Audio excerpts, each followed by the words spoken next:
पास आए हैं। तूने बुलाया है क्या सब प्यासो मेरे पास आ जाओ। Hallelujah, praise the Lord, hallelujah.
Thank you, Lord Jesus. Hallelujah. Let's pray.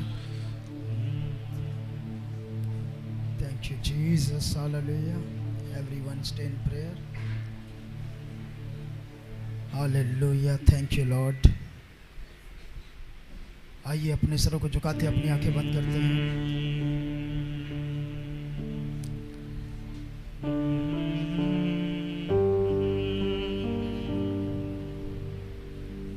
दुआ करेंगे अपने प्यारे भाई जावेद के लिए जो हॉस्पिटल में एडमिट है।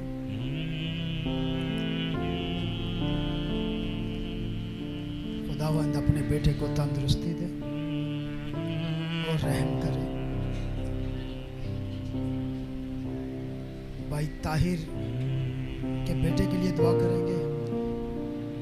एलिया के लिए खुदावंद उसे भी तंदुरुस्ती दे। और सिस्टर ब्रदर ताहिर की मिसिस के लिए, अपनी बहन के लिए दुआ करेंगे। खुदावंद उन्हें भी तंदुरुस्ती दे। और बाकी जो प्रे रिक्वेस्ट आई हैं इन सब के लिए दुआ करेंगे। जितने नाम हमारे पास भेजे गए हैं इन पर भी दुआ करेंगे। और इस लिस्ट पर जो लिस्ट पुलपट पर भेजी गई है मैं दुआ हाथ रखकर दुआ करूंगा और यकीन करें खुदावंद इन्हें तंदुरुस्ती देगा, क्योंकि लिखा हुआ है फक्त एतकाद रख तेरे लिए सब कुछ मुमकिन है। Only believe all things are possible. खुदावंद यीशु के नाम से तेरी पाक हुजूरी में आता हूं। खुदावंद तूने कहा जो कुछ तुम मेरे नाम से चाहोगे वो तुम्हारे लिए हो जाएगा। खुदावंद तेरे नाम से, खुदावंद तेरे नाम से, खुदावंद यीशु मसीह नासरी के नाम से खुदावंद इन तमाम प्रेयर रिक्वेस्ट को तेरी पाक हुजूरी में लाता हूं। खुदावंद यीशु के नाम से ये लिस्ट पर मैं अपने हाथ रखता हूं और इन नामों को तेरी पाक हुजूरी में लाता हूं। खुदावंद यीशु के नाम से तंदुरुस्ती और शिफा जारी हो जाए, बदरूहें भाग जाए, बीमारियां निकल जाए और तेरे लोग तंदुरुस्ती में दाखिल हो जाए। खुदावंद भाई जावेद के लिए तेरे हुजूर से रहम की दुआ करता हूं। खुदावंद अपने बंदे के ज़हन को छू। तू डॉक्टरों का डॉक्टर है, जो डॉक्टर नहीं कर सकते वो तू कर सकता है। और खुदावंद यीशु के नाम से तेरा फरिश्ता तेरे बंदा को विजिट करे और यीशु के नाम से तेरा बेटा खुदावंद यीशु के नाम से तंदुरुस्ती और शिफा। भाई ताहिर के मिसेज के लिए, उसके बेटे के लिए तंदुरुस्ती और शिफा मांगता हूं।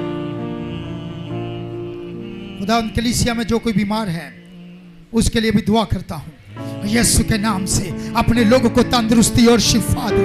तेरे मार खाने से हमने शिफा पाई है, तेरे खून बहाने से हमें निजात मिली है, और खुदावंद तूने हमारी शिफा का काम 2000 साल पहले कर दिया है, अब हम उसे कबूल करते हैं।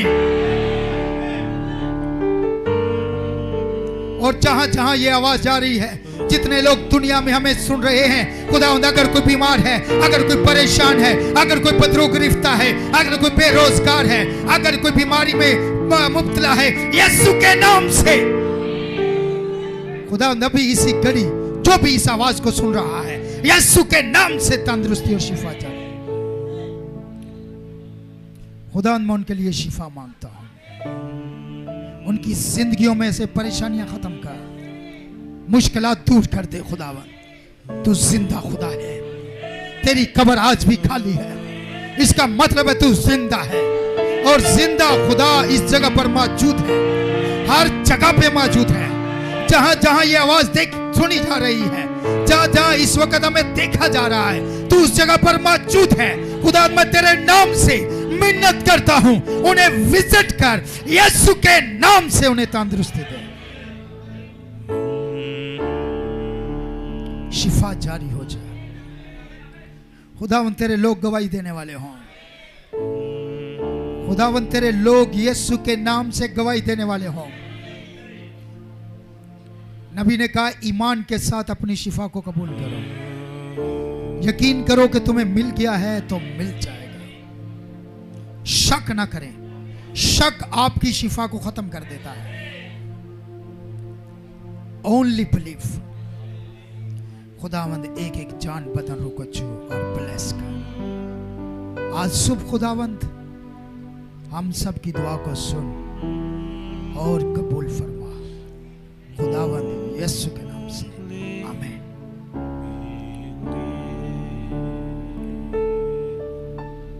Greetings in the precious name of Lord Jesus Christ, all of you. So let's go to the Holy Bible. आइए खुदावंद के कलाम मुकद्दस को पढ़ते हैं।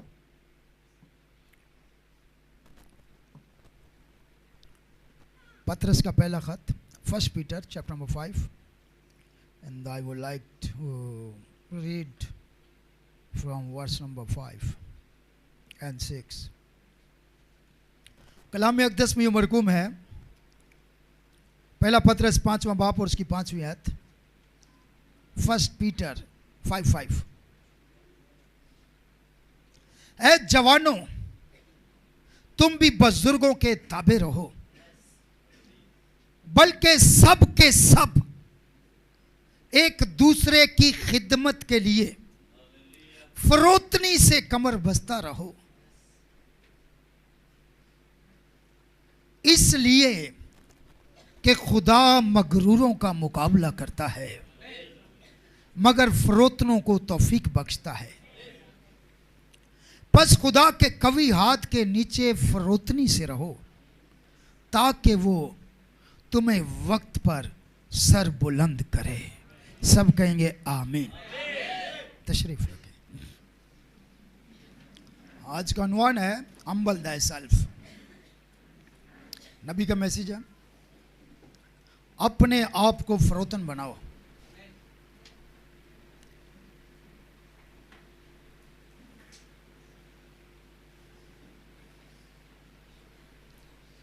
अपने आप को फरोतन बनाओ। छठी आयत में लिखा है, humble yourself therefore under the mighty hand of God, that he may exalt you in due time. In due time. हर चीज का एक वक्त है, वक्त से पहले कुछ नहीं हो सकता है। तो we should wait for the due time. ऐसा नहीं है कि आपका वक्त नहीं आएगा, सबका वक्त आएगा। खुदा बेइंसाफ नहीं है, सबका वक्त आएगा, लेकिन वेट करने की जरूरत है। हम्बल रहने की जरूरत है, हम्बल।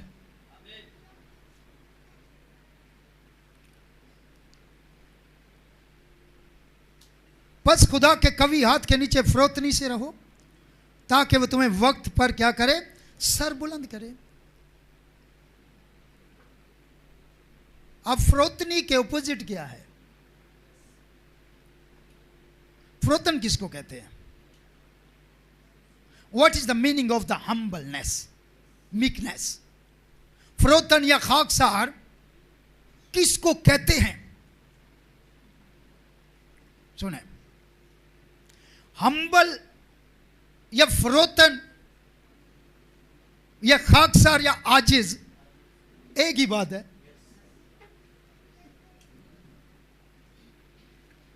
किसको कहते हैं? सुन ले, फरोतन वो शख्स होता है, इसका मतलब क्या है? फरोतन, हम्बल उसको कहते हैं जो खाकसार हो, और ऐसा शख्स स्टीफन भाई, फरोतन ऐसे शख्स को कहते हैं जो मगरूर ना हो। अगर कोई फरोतन नहीं है तो मगरूर है, अगर कोई फरोतन है तो मगरूर नहीं है। तो पंखा तेज करो थोड़ा। अगर कोई फरोतन नहीं है तो मगरूर है, ऑटोमेटिकली मगरूर है। तो इसलिए बाइबल में लिखा फरोतन बनो। क्या हमने पढ़ा है? Humble thy self, humble your self. आगे क्या लिखा हुआ है? हाँ जी, माइक दे। हाँ, बस खुदा के कवि हाथ के नीचे फरोतनी से रहो ताकि वो तुम्हें वक्त पर, पांचवी आयत जरा दोबारा पढ़ें। Likewise, you younger, submit yourself unto the elder. आगे सुने, ए जवानों, तुम भी बुजुर्गों के ताबे रहो, बल्कि सब के सब एक दूसरे की क्या करो? फरोतन। देखें, गुमंडी आदमी खिदमत नहीं कर सकता, इसलिए तू अपना बैग उठा और निकलता हो। खिदमत में तेरे लिए कोई खिदमत करनी है तो पहले क्या बनना पड़ेगा? फरोतन, हम्बल। और अगर तेरे अंदर गुमंड है तो तू कोई और काम कर ले। खिदमत करना तेरे बस का काम नहीं है।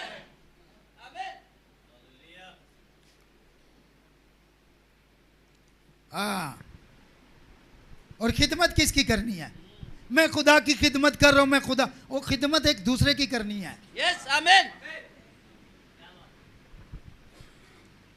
खिदमत क्या करनी है? एक दूसरे की। आप तो यहाँ पे इंतजामिया से तावन नहीं करते, इतने घमंडी है। यस, आमीन।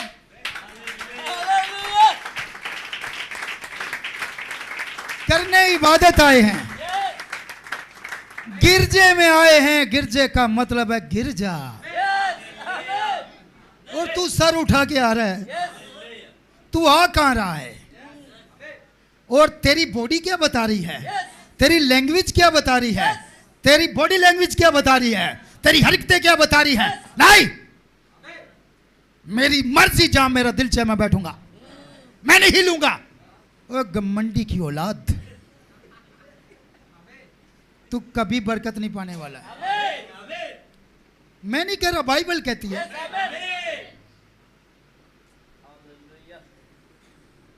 मुझे जगह मिले ना मिले मैं नीचे बैठ जाऊंगा। मैं यहाँ खड़ा होने नहीं, मैं यहाँ घुमंड दिखाने नहीं, मैं यहाँ गिरने आया हूं, सजदा करने आया हूं।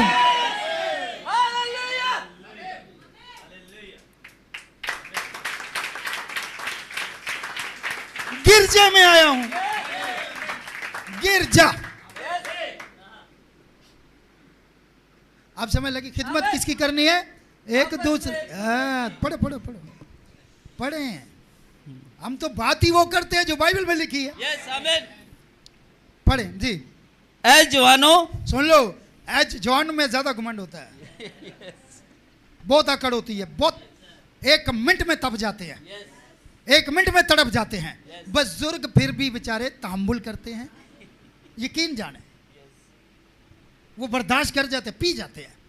मगर जवान थोड़े ज्यादा, इसलिए जवानों तुम भी बुजुर्गों के ताबे रहो, बुजुर्गों के ताबे रहो, जो कलीसिया के बुजुर्ग हैं, और बुजुर्गों के ताबे रहो, अपने माँ बाप के भी ताबे रहो। जी आगे, बल्कि सब के सब, सुन ले जी, सब के सब एक दूसरे की खिदमत के लिए। एक, फिर दोबारा कह रहा हूं, मैं खुदा की, ओए बस कर, बस कर। आमीन। पहले एक दूसरे की कर। यस, आमीन। हालेलुया। क्या लिखा है, दोबारा पढ़ें जी। बल्कि सब के सब, बल्कि सब के सब एक दूसरे की खिदमत के लिए, एक दूसरे की खिदमत के लिए फरोतनी से, फरोतनी, क्या लिखा हुआ है जी, हम्बलनेस, क्या करने, फरोतनी से कमर बस्ता रहो, कमर बस्ता रहो। इसका क्या मतलब है, तैयार रहो। जी आगे, इसलिए कि खुदा मगरूरों का मुकाबला करता है। सुन ले, सुन ले, सुन ले, सुन ले। अब तो मैं चुप भी कर जाऊं तो आपको समझ लग जानी चाहिए। इसलिए भाई, इसलिए इसलिए इसलिए फरोतन बनो, क्योंकि खुदा मगरूरों का मुकाबला करता है। कौन करता है, खुदा। आमीन। हमें मुकाबला करने की जरूरत ही नहीं है। यस, और यहाँ बिलीवर बिलीवर का मुकाबला कर रहा है, यस, या भाई भाई का मुकाबला कर रहा है, बहन बहन का मुकाबला कर रही है, पास्टर पास्टर का मुकाबला कर रहा है, एल्डर एल्डर का मुकाबला कर रहा है, डिकन डिकन के खिलाफ है, सब एक दूसरे के खिलाफ है। अरे तुम खुदा, मगरूर शख्स का कौन मुकाबला करता है, और खुदा के साथ कोई जीत सकता है? अरे मरेगा तू, मरेगा। इसीलिए हम्बल thyself, फरोतन हो जा, फरोतन हो जा। तो क्या करना है, खिदमत करने के लिए फरोतनी चाहिए भाई। यस। अब चर्च की सफाई घमंडी क्यों करेगा, मैं सफाई करूं, घमंडी आएगा, कुर्सी साफ क्यों नहीं की? अबे तू खुद कपड़ा पकड़, सारी कुर्सियां साफ कर दे। आमीन। पता चले कि तू हम्बल, तेरे अंदर हम्बलनेस है। आमीन। क्या हुआ, कोई बात नहीं, मेरी कुर्सी पे मिट्टी लगी, मैं पूरा चर्च कर दूंगा। आमीन। क्योंकि बाइबल में लिखा हुआ है एक दूसरे की। हाँ, ये देखे, आपको पता है, इतनी तालियां, नहीं तालियां बजाओ, सही बजाओ, नहीं तो नहीं बजाओ। ये गुजारे वाले काम मैं नहीं करता, जो करना दिल से करो, फिर बढ़कर। सुने, कई लोग चर्च की सफाई भी करते हैं, दिल से नहीं करते, दिखावे के लिए करते हैं, उसका कुछ नहीं मिलेगा, खुदा को पसंद ही नहीं है। ब्रदर बैनम कहते हैं, नबी कहते हैं, कोई भी काम करते हो इस तरह करो कि तुम बने ही उस काम के लिए हो, और कोई काम के लिए बने ही नहीं हो, तुम बने ही उस काम के लिए। तो फिर देखो कैसे खुदा बरकत देता है, और वो काम बोलेगा, आप नहीं बोलेंगे, आपका काम बोलेगा। तो इसलिए भाई फरोतन ही बन जा, बेहतर है, वरना खुदा घमंडियों का मुकाबला करता है। और जो फरोतन नहीं वो घमंडी है। यस। और लेकिन आगे क्या लिखा हुआ है, मगर फरोतनों को तौफीक बख्शता है। फरोतनों को क्या करता है, तौफीक बख्शता है। फरोतनों को वो मौका देता है। हाँ? उनको तौफीक का मतलब है ग्रेस, उस पर फजल होता है। यस। और फजल आपके मेरिट पर नहीं होता है। यस। मैं बड़ा काबिल हूं तो मुझे ये चीज मिल गई, ये फजल नहीं है, Yes. ये तेरी काबिलियत की वजह से मिला है। यस।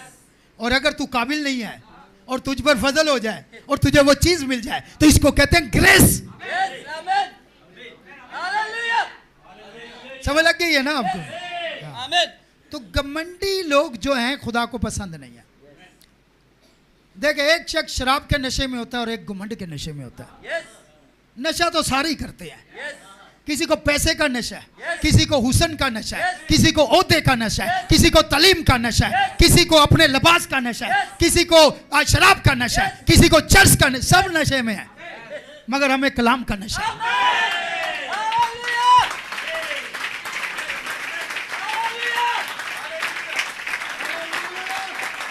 लेकिन घुमंड का नशा, घुमंडी बंदे से एक शराबी अच्छा, वो पी के हम्बल बन जाता है।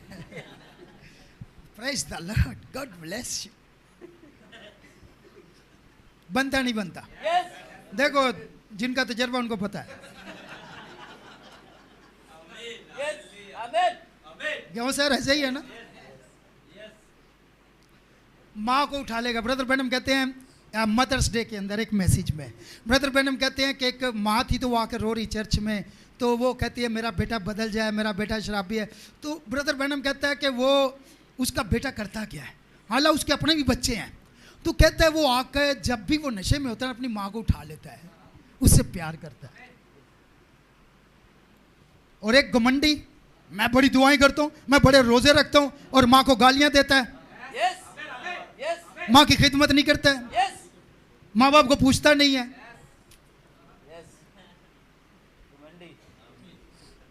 तो याद रखें घमंड का नशा सबसे खतरनाक है। फरोतन हम्बल thyself। क्या समझ लग गई आपको? आमीन। मैं ज्यादा नहीं बोलूंगा, ये मैसेज है ब्रदर का, वो सुनेंगे। हम्बल thyself, अपने आप को फरोतन बनाओ। लेकिन मैं थोड़ा सा इंट्रोडक्शन करा रहा हूँ, मीटिंग चला रहा हूँ, क्योंकि नबी की मीटिंग मैं खुद चलाता हूँ। मुझे अच्छा लगता है कि मैं नबी के लिए मीटिंग चलाऊं।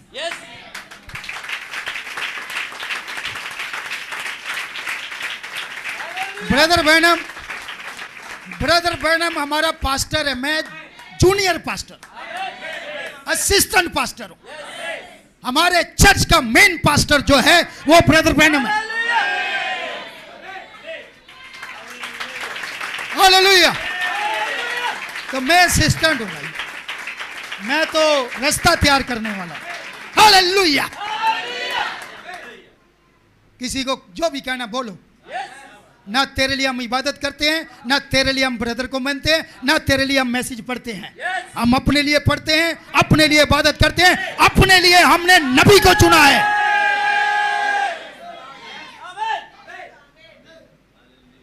किसी को बुरा लगे, ये है फरोतनी।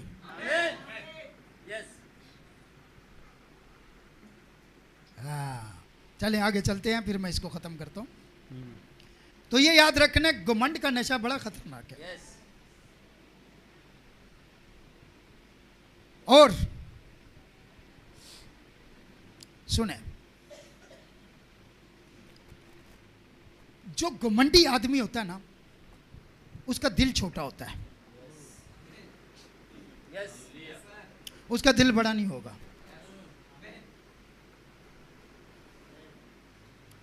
वो बहुत तंग दिल होता है, देने के लिए उसके पास कुछ भी नहीं होता है घमंड के अलावा, आकड़ के अलावा। लेकिन जो फरोतन होता है उसके पास देने के लिए बहुत कुछ होता है, बहुत कुछ होता है। ब्रदर ब्रैनम कहते हैं, ब्रदर ब्रैनम का मैसेज है, उस मैसेज का नाम मुझे याद नहीं आ रहा है। ब्रदर ब्रैनम उस मैसेज के अंदर कहते हैं कि तुम बातें करते हो, मेरे पास बड़ा पैसा है, ये ले पकड़ $20 या $50 और जा कहीं से मुझे एक पाव फरोतनी तो खरीद के ला दे। अगर पैसे से खरीद सकता है तो खरीद के ला दे।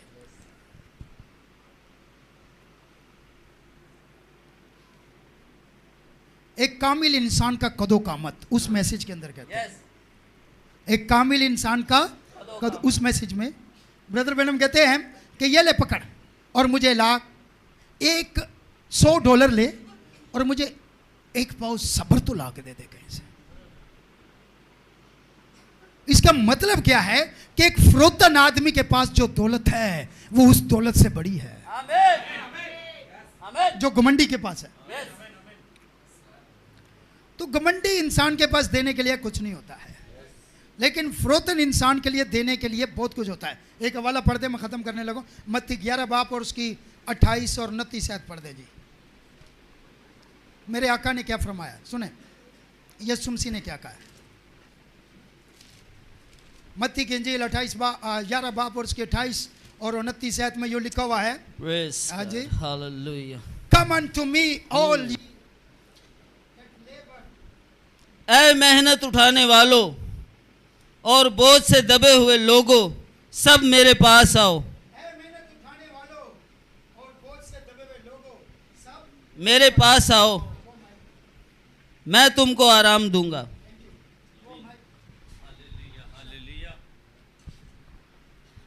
आगे सुने जी जरा। ऐ मेहनत उठाने वालों और बोझ से दबे हुए लोगों, सब मेरे पास आओ, मैं तुमको। अब किसी के पास कुछ होगा तो देगा ना। जो खुद बेचैन है वो आराम क्या देगा? जिसकी बीवी खुद उसकी इज्जत नहीं करती वो दूसरों को इज्जत का सबक क्या देगा? जो खुद अपनी बीवी से प्यार नहीं करता वो दुनिया को क्या बताएगा बीवियों से प्यार करना चाहिए? तूने किया? जिसके पल्ले कुछ होगा वो ही देगा, जिसके पल्ले कुछ नहीं वो नहीं देगा। तो इसीलिए जीसस के पास आराम है, तो इसीलिए तो वो कह रहा है, ऐ मेहनत उठाने वाले और बोझ के दबे हुए लोगों, सब मेरे पास हो, मैं तुम्हें। आगे सुन ले क्या लिखा है, मेरा जुआ अपने ऊपर उठा लो और मुझसे सीखो, क्योंकि मैं हलीम और दिल का दिखावे वाला नहीं। कई लोग दिखावे के बड़े फरोतन होते हैं, दिल का अंदर से। अब सारी गेम अंदर की है। अंदर से बंदा ठीक नहीं है तो बाहर वो दिखावा है। आगे सुने, तो तुम्हारी जानें आराम पाएंगी, फिर तुम्हें सुकून मिलेगा। अब हर बंदा सुकून में नहीं है, लोग सुकून में नहीं है। रोजे रख रहे हैं, मन्नतें मान रहे हैं, और हदिये दे रहे हैं, अब वो दे के दे रहे हैं, इबादतें कर रहे हैं, पता नहीं क्या क्या कर रहे हैं, सुकून नहीं मिल रहा। सुकून का ताल्लुक अंदर से है। जब तक अंदर सुकून नहीं आएगा बाहर सुकून नहीं आएगा। इसीलिए अंदर सुकून होना चाहिए। सुकून अंदर कैसे आएगा? जब जीसस अंदर आएगा। ठीक है, तो इसीलिए यीशु मसीह फरोतन थे तो उनके पास कितना कुछ देने के लिए। कितना आज शादी में गए और वहां पर क्या हुआ, उनका शरबत खत्म हो गया, अंगूरों का रस जो था वो। तो यीशु मसीह के पास कुछ है तो दिया ना। वो शादी में इज्जत रखी उनकी। या शादियों में कोई इज्जत विज्जत नहीं मिलती, लड़ाई झगड़े होते हैं क्योंकि जीसस नहीं है। तो जो भी आया यीशु मसीह ने खाली हाथ भेजा? नो सर, यहां तक कि अपनी जान भी दे दी एंड में। यस आमीन। इसका मतलब है फरोतन बंदा सब कुछ दे सकता है, यस आमीन। घमंडी नहीं दे सकता। घमंडी नहीं दे सकता। तो मेरे भाई मेरी बहन मैं आपको बताऊं, अब घमंड सिर्फ पैसे का नहीं होता है। यकीन जाने गरीब लोग ज्यादा घमंडी हैं, इसीलिए तो तरक्की नहीं कर रहे हैं। आप समझते पैसा जिसे घमंडी हो, घमंडी तू है जिसने पैसे वाले से मिलना छोड़ दिया। घमंड उसमें है, तुझ में आया। और नहीं नहीं भाई अब इसके वक्त गाड़ी इसको मिलना ही नहीं हमने, तो घमंड किस में आया? गरीब में आया। खोपड़ी तेरी गुमी हुई है। जो तरक्की कर जाता है उससे तू नफरत करना शुरू करता है, और नफरत घमंड की वजह से होती है, हसद की वजह से होती है। तो डाल उस पे देगा, और भाई बड़ा घमंडी हो गया यार। उल्टी गेम चल रही है, सब उल्टी चल रही है, सब उल्टी चल रही है। अब देख ले, जो तरक्की करता है आपको उससे नफरत होनी शुरू हो जाती है। होती है नहीं होती? आपका भाई, आपकी बहन, आपका खानदान, कोई भी जैसे ऊपर जाना शुरू होता है आप उससे दूर होना शुरू होते हैं, और आप कहते हैं वो घमंडी हो गया, घमंडी आप हो जाते हैं। अब मेरी समझ लग रही है? क्योंकि आप क्या कर रहे हैं, आप फरोतन को कैसे देखेंगे? जिसका हाथ खुला हुआ है, जिसका दिल खुला हुआ है, चाहे गरीब हो या अमीर हो, इससे कोई घमंड का लेना देना नहीं है भाई। इससे कोई लेना देना नहीं है। आप देखें, गरीबों की रस्मों रवाज ज्यादा है। वो अटक जाते हैं, अपने अकीदों पे अटक जाते हैं, अपनी रस्मों रवाज पे अटक जाते हैं। कौन सी चीज है? घमंड। नहीं, जो मर्जी हो जाए, पादरी नाराज होता जाए, कलीसिया नाराज होती जाए। मैंने तो शादी करनी है, मैंने मैया करनी है, मैंने लगाना है वो जो भी लगाना है। तो कौन हुआ घमंडी?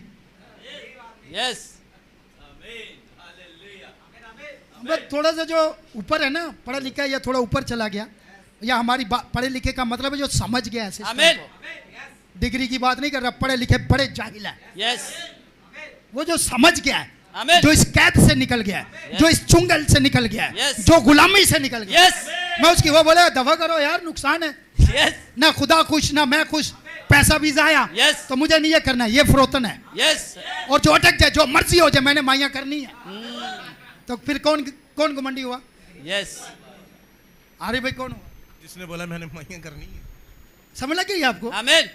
जो मर्जी हो जाए, हमारी औकात नहीं है, यस मगर दुनिया को दिखाने के लिए हमने वीआईपी शादी हॉल के अंदर अपनी बच्चे की मंगनी करनी है। अबे तो मंगनी 2 लोग बैठ के भी हो सकती है, आमीन। घर में बैठ के भी हो सकती है, यस आमीन। ऑनलाइन नहीं। मैं जाके समझाओ यार, पैसे जाया नहीं करो, एक देग बनाओ, 25 इधर बुलाओ, चर्च में बुलाओ, मैं दुआ करूंगा, उनको 25-50 लोगों को एक देग का खाना खिलाओ। Yes. आपका 20 से 25 हजार के अंदर मंगनी हो जाएगी। यस भादी साहब, दुनिया क्या बोलेगी? घुमंड है, यस आमीन आमीन। घुमंड है। नाक आंटी क्या बोली? तो क्यों रखते हैं? क्यों? घुमंड। यस हम्बल thyself, अपना फायदा सोचो, कोई आपका फायदा नहीं सोचता है। आमीन आमीन। ये एक बहुत बड़ा जाल है, ये एक जेल है, कैद खाना जिसमें आप फंसे हुए हैं, और बाप दादा ने आपको उसमें बंद किया हुआ है, यस बुजुर्गों की रस्मों ने बंद किया हुआ है। यस बाइबल आजाद करती है, आमीन। बाइबल आजाद करती है। यस तो वो आप कैद खाने में बंधे हुए हो, लोग क्या बोलेंगे, लोग क्या बोलेंगे। यस जब ये आप बोलेंगे लोग क्या बोलेंगे, तो ऑटोमेटिकली आपका घमंड है ये। यस आप खुदा के लिए कर ही नहीं रहे, Yes. आप लोगों के लिए कर रहे हैं, आमीन। तो भुगतो। यस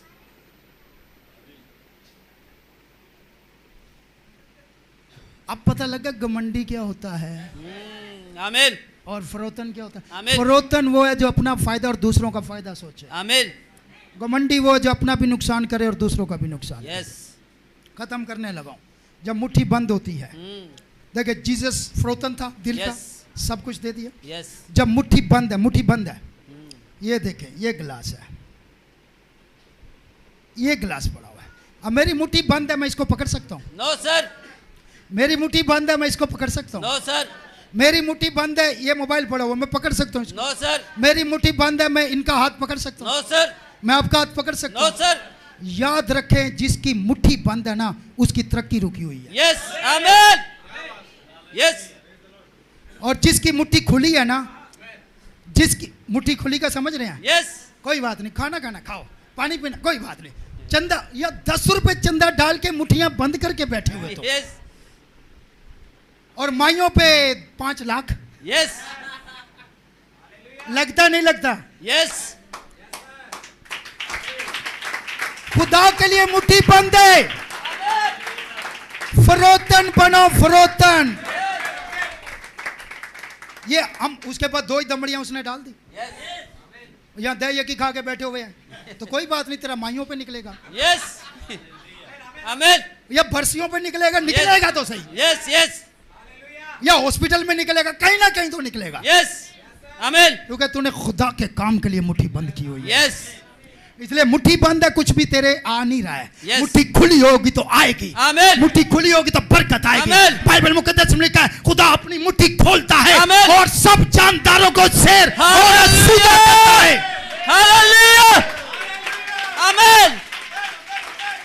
उसकी मुट्ठी कभी बंद नहीं होती है, यस उसकी मुट्ठी खुली रहती है आपके लिए, आमीन और वो चाहता है आपकी मुट्ठियां भी खुल जाएं आमीन।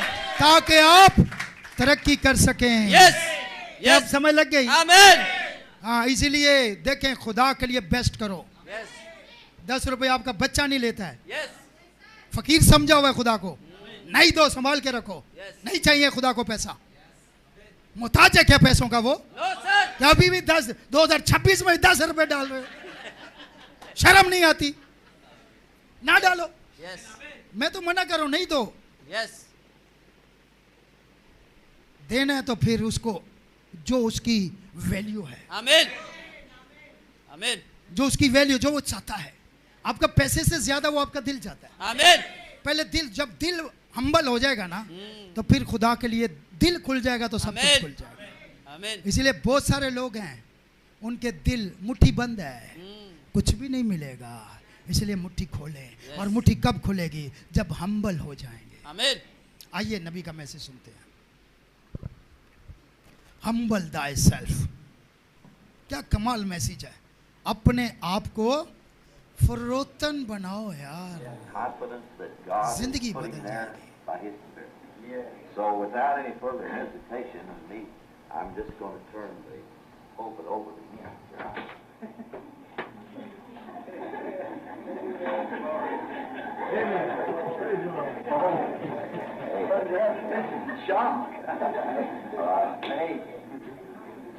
ओ भाई, आपको मानना पड़ेगा कि ये एक झटका है। मैं सिर्फ एक ऐलान करना चाहूंगा, इसे यहाँ पढ़ा जाए, क्योंकि मैं कुछ इस तरह से सोच रहा हूँ। मैं यकीनी तौर पर हर बार यहाँ रहने से लुत्फ अंदोज होता हूँ। हमारा सफर अब इख्तिताम के करीब है। हम आपके साथ रहेंगे क्योंकि हमारी एक और इबादत शिकागो में होने वाली है और मुझे जल्द ही अपने खानदान को वापस एरिजोना ले जाना है। और उन्होंने अभी तक अपनी गर्मियों की छुट्टियां नहीं गुजारी हैं और कुछ ही दिनों में मुझे उन्हें एक छोटी सी सैर के लिए लेकर जाना है।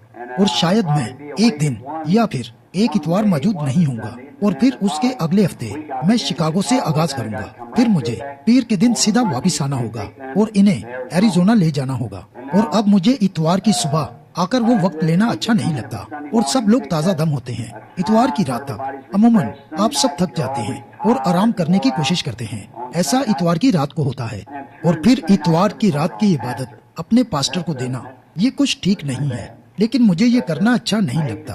और फिर भी इतवार की रात को, अगर इतवार की रात को इबादत रखी जाए तो मैं लूंगा। और फिर मैं लोगों को बहुत देर तक रोके रखता हूँ। इनमें से बहुत से लोग यहाँ जनूब की तरफ से और बहुत से शिमाल की तरफ से आते हैं और इन्हें कभी कभी तो दिन रात का सफर तय करना पड़ता है ताकि सिर्फ एक इबादत में शामिल हो सकें और फिर वापस चले जाते हैं। और यही वजह है कि मैं इतवार की सुबह इबादत लेने की कोशिश करता हूँ। और जब मैं ऐसा करता हूँ तो दूर से आए हुए लोगों को वापस घर जाने का मौका मिल जाता है। ये वफादार ईमानदार मुसाफिर हैं और मैं इनको सराहता हूँ। ये ओले, बारिश और हर तरह के मौसम में मुल्क भर से सैकड़ों मील का सफर करके यहाँ आते हैं सिर्फ एक छोटी सी इबादत में शिरकत करने के लिए। बस ये बात मुझे खुदा के हुजूर शुक्रगुजार बनाती है और इन लोगों का भी, इनकी अजीम हमायत का भी। और मैं जो कुछ लोगों को बताने की कोशिश कर रहा हूँ वो सच्चाई है। अब मैं ईमान रखता हूँ, ये सच्चाई है। मैं पूरे दिल से ईमान रखता हूँ। अगर मुझे किसी और बात का इल्म होता जो इससे बेहतर होती तो मैं यकीनन सबसे पहले खुद वहाँ जाता। मैं कभी भी किसी को एक ऐसी जगह जाने के लिए नहीं कहूँगा जहाँ मैं खुद नहीं गया। बस पहले मुझे खुद मालूम करना है कि आया वो ठीक है या नहीं। मैं कभी किसी शख्स को खुदा में कदम रखने के लिए नहीं कहूँगा जब तक मैं खुद रख ना लूं और मुझे मालूम ना हो जाए कि ये सच्चाई है। पहले इससे खुदा का कलाम होना चाहिए, फिर मुझे कदम रखकर देखना चाहिए कि आया ये ठीक है। और अगर ये ठीक है तो मैं ये कह सकता हूँ इस रास्ते पर आ जाओ। देखें, क्योंकि ये चीज रास्ता बना रही है। और अब मेरे ख्याल से हर एक खादम को ऐसा ही करना चाहिए। उसे खुद पहले बाहर जाना चाहिए। उसे ये समझना चाहिए कि वो एक लीडर है, वो लोगों का एक कायद है और उसे कभी कोई ऐसी चीज नहीं कहनी चाहिए जिस पर वो खुद हाथ ना रख सके। बस हमें जाना चाहिए और लोगों के लिए लीडर बनना चाहिए। आज सुबह मुझे यहाँ मंबर पर एक बहुत ही अजीबोगरीब तजर्बा हुआ है और वो पैगाम के आखिरी हिस्से में हुआ था। मैं वो बात कहने का इरादा नहीं कर रहा था, समझे, लेकिन मेरे ख्याल से वो बात कह दी गई है और अब मैं इसके मुतालिक कुछ भी नहीं कर सकता। लेकिन फिर मैं घर गया और इस चीज के मुतालिक मुतालिया करना शुरू कर दिया। और आज कुछ भाइयों के साथ हमारा एक छोटा सा फैमिली मिलाप था। माँ जा चुकी है और हम उसके घर ही मिला करते थे, लेकिन अब हम डी लोर्स के घर जाते हैं। हमारा आज दोपहर वहाँ बातों में काफी अच्छा वक्त गुजरा और टेडी भी वहाँ मौजूद था। हमने वहाँ कुछ गीत गाए और गीतों के लिए चीजों को बजाया और बाकी काम किए। अब मैं सोचता हूँ शायद अगले इतवार की सुबह अगर खुदावंद की मर्जी हुई और अगर भाई नेविल को इतराज ना हुआ तो हम एक शिफाया इबादत करना चाहेंगे जो मुकम्मल तौर पर शिफा के लिए मखसूस होगी। और मैं सोचता हूँ सुबह वाले पैगाम के साथ जिस तरह से खुदावंद ने इसे लाने में और इसे पेश करने में मेरी मदद की है, इससे हमारी थोड़ी हौसला अफजाई हुई है।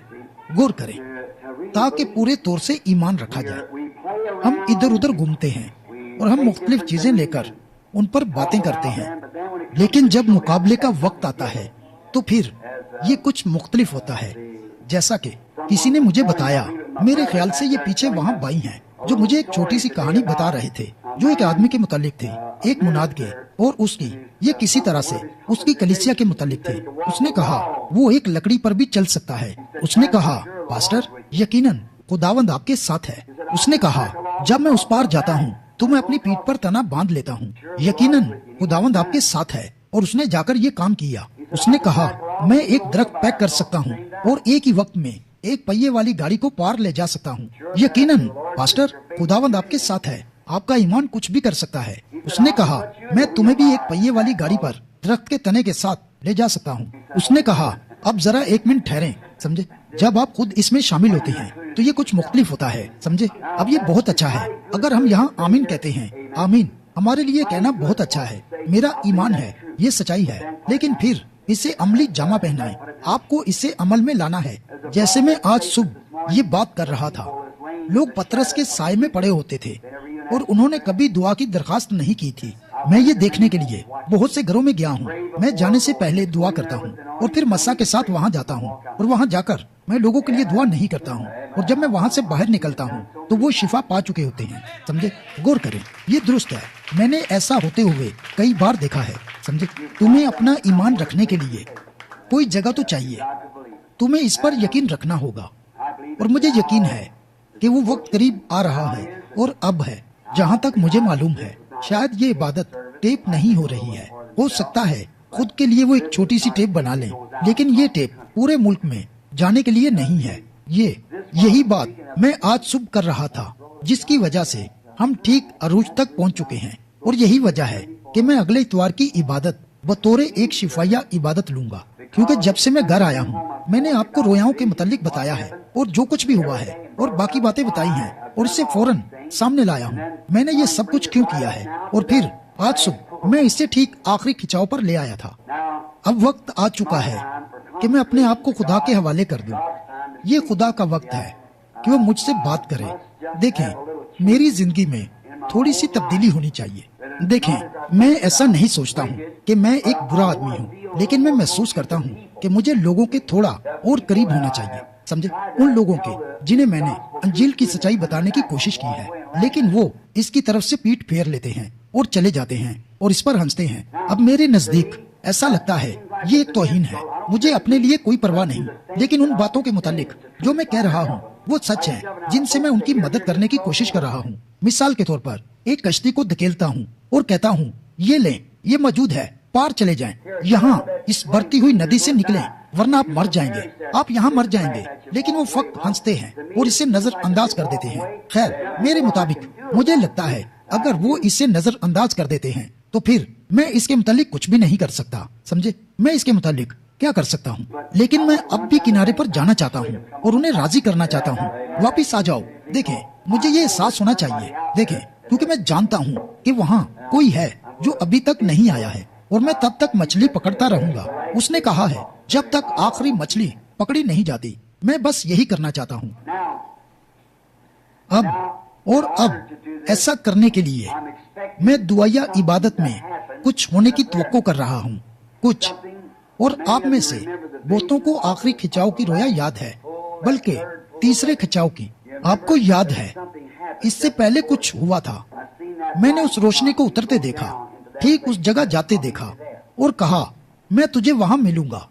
अब मैं कुछ होने के इंतजार में हूँ। यहाँ कई साल पहले ऐसी इबादत में दिलों का परखना होता था जो मुझे बहुत ही कमजोर कर देता था, जिसकी वजह से मैं लड़खड़ा जाता था। आप में से बहुत से लोगों को ये याद है। मैं एक ऐसे मकाम पर पहुंच जाता था कि खड़े हुए मेरा एक बाजू जैक मोर पर होता था और दूसरा बाई ब्राउन पर, और वो मुझे गली में इबादत के बाद 1 घंटे तक ऊपर नीचे घुमाया करते थे। और बस ऐसा होता था, मैं सोचने की कोशिश करता था कि मैं कहाँ हूँ और क्या हो रहा है। फिर पूरी रात लेटकर इसके मुतालिक सोचता रहता था और रोता था और वगैरह वगैरह, और सिर्फ ये सोचता था कि उन्होंने अभी तक खुदावन यीशु को कबूल क्यों नहीं किया। फिर उसने मुझे एक रोया में बताया ऐसा होगा कि तेरी मुलाकात एक खातून से होगी जो तेरे पास आएगी और उसने ब्राउन सूट पहना होगा और उसने कंबल में एक नन्हे बच्चे को लपेटा होगा, और फिर उस वक्त से तुझ में मजबूती से बर्दाश्त करने की ताकत आ जाएगी। भाई, मैंने आप सबको ये बताया था और फिर शिकागो में बिल्कुल ऐसा ही हुआ था। उस रात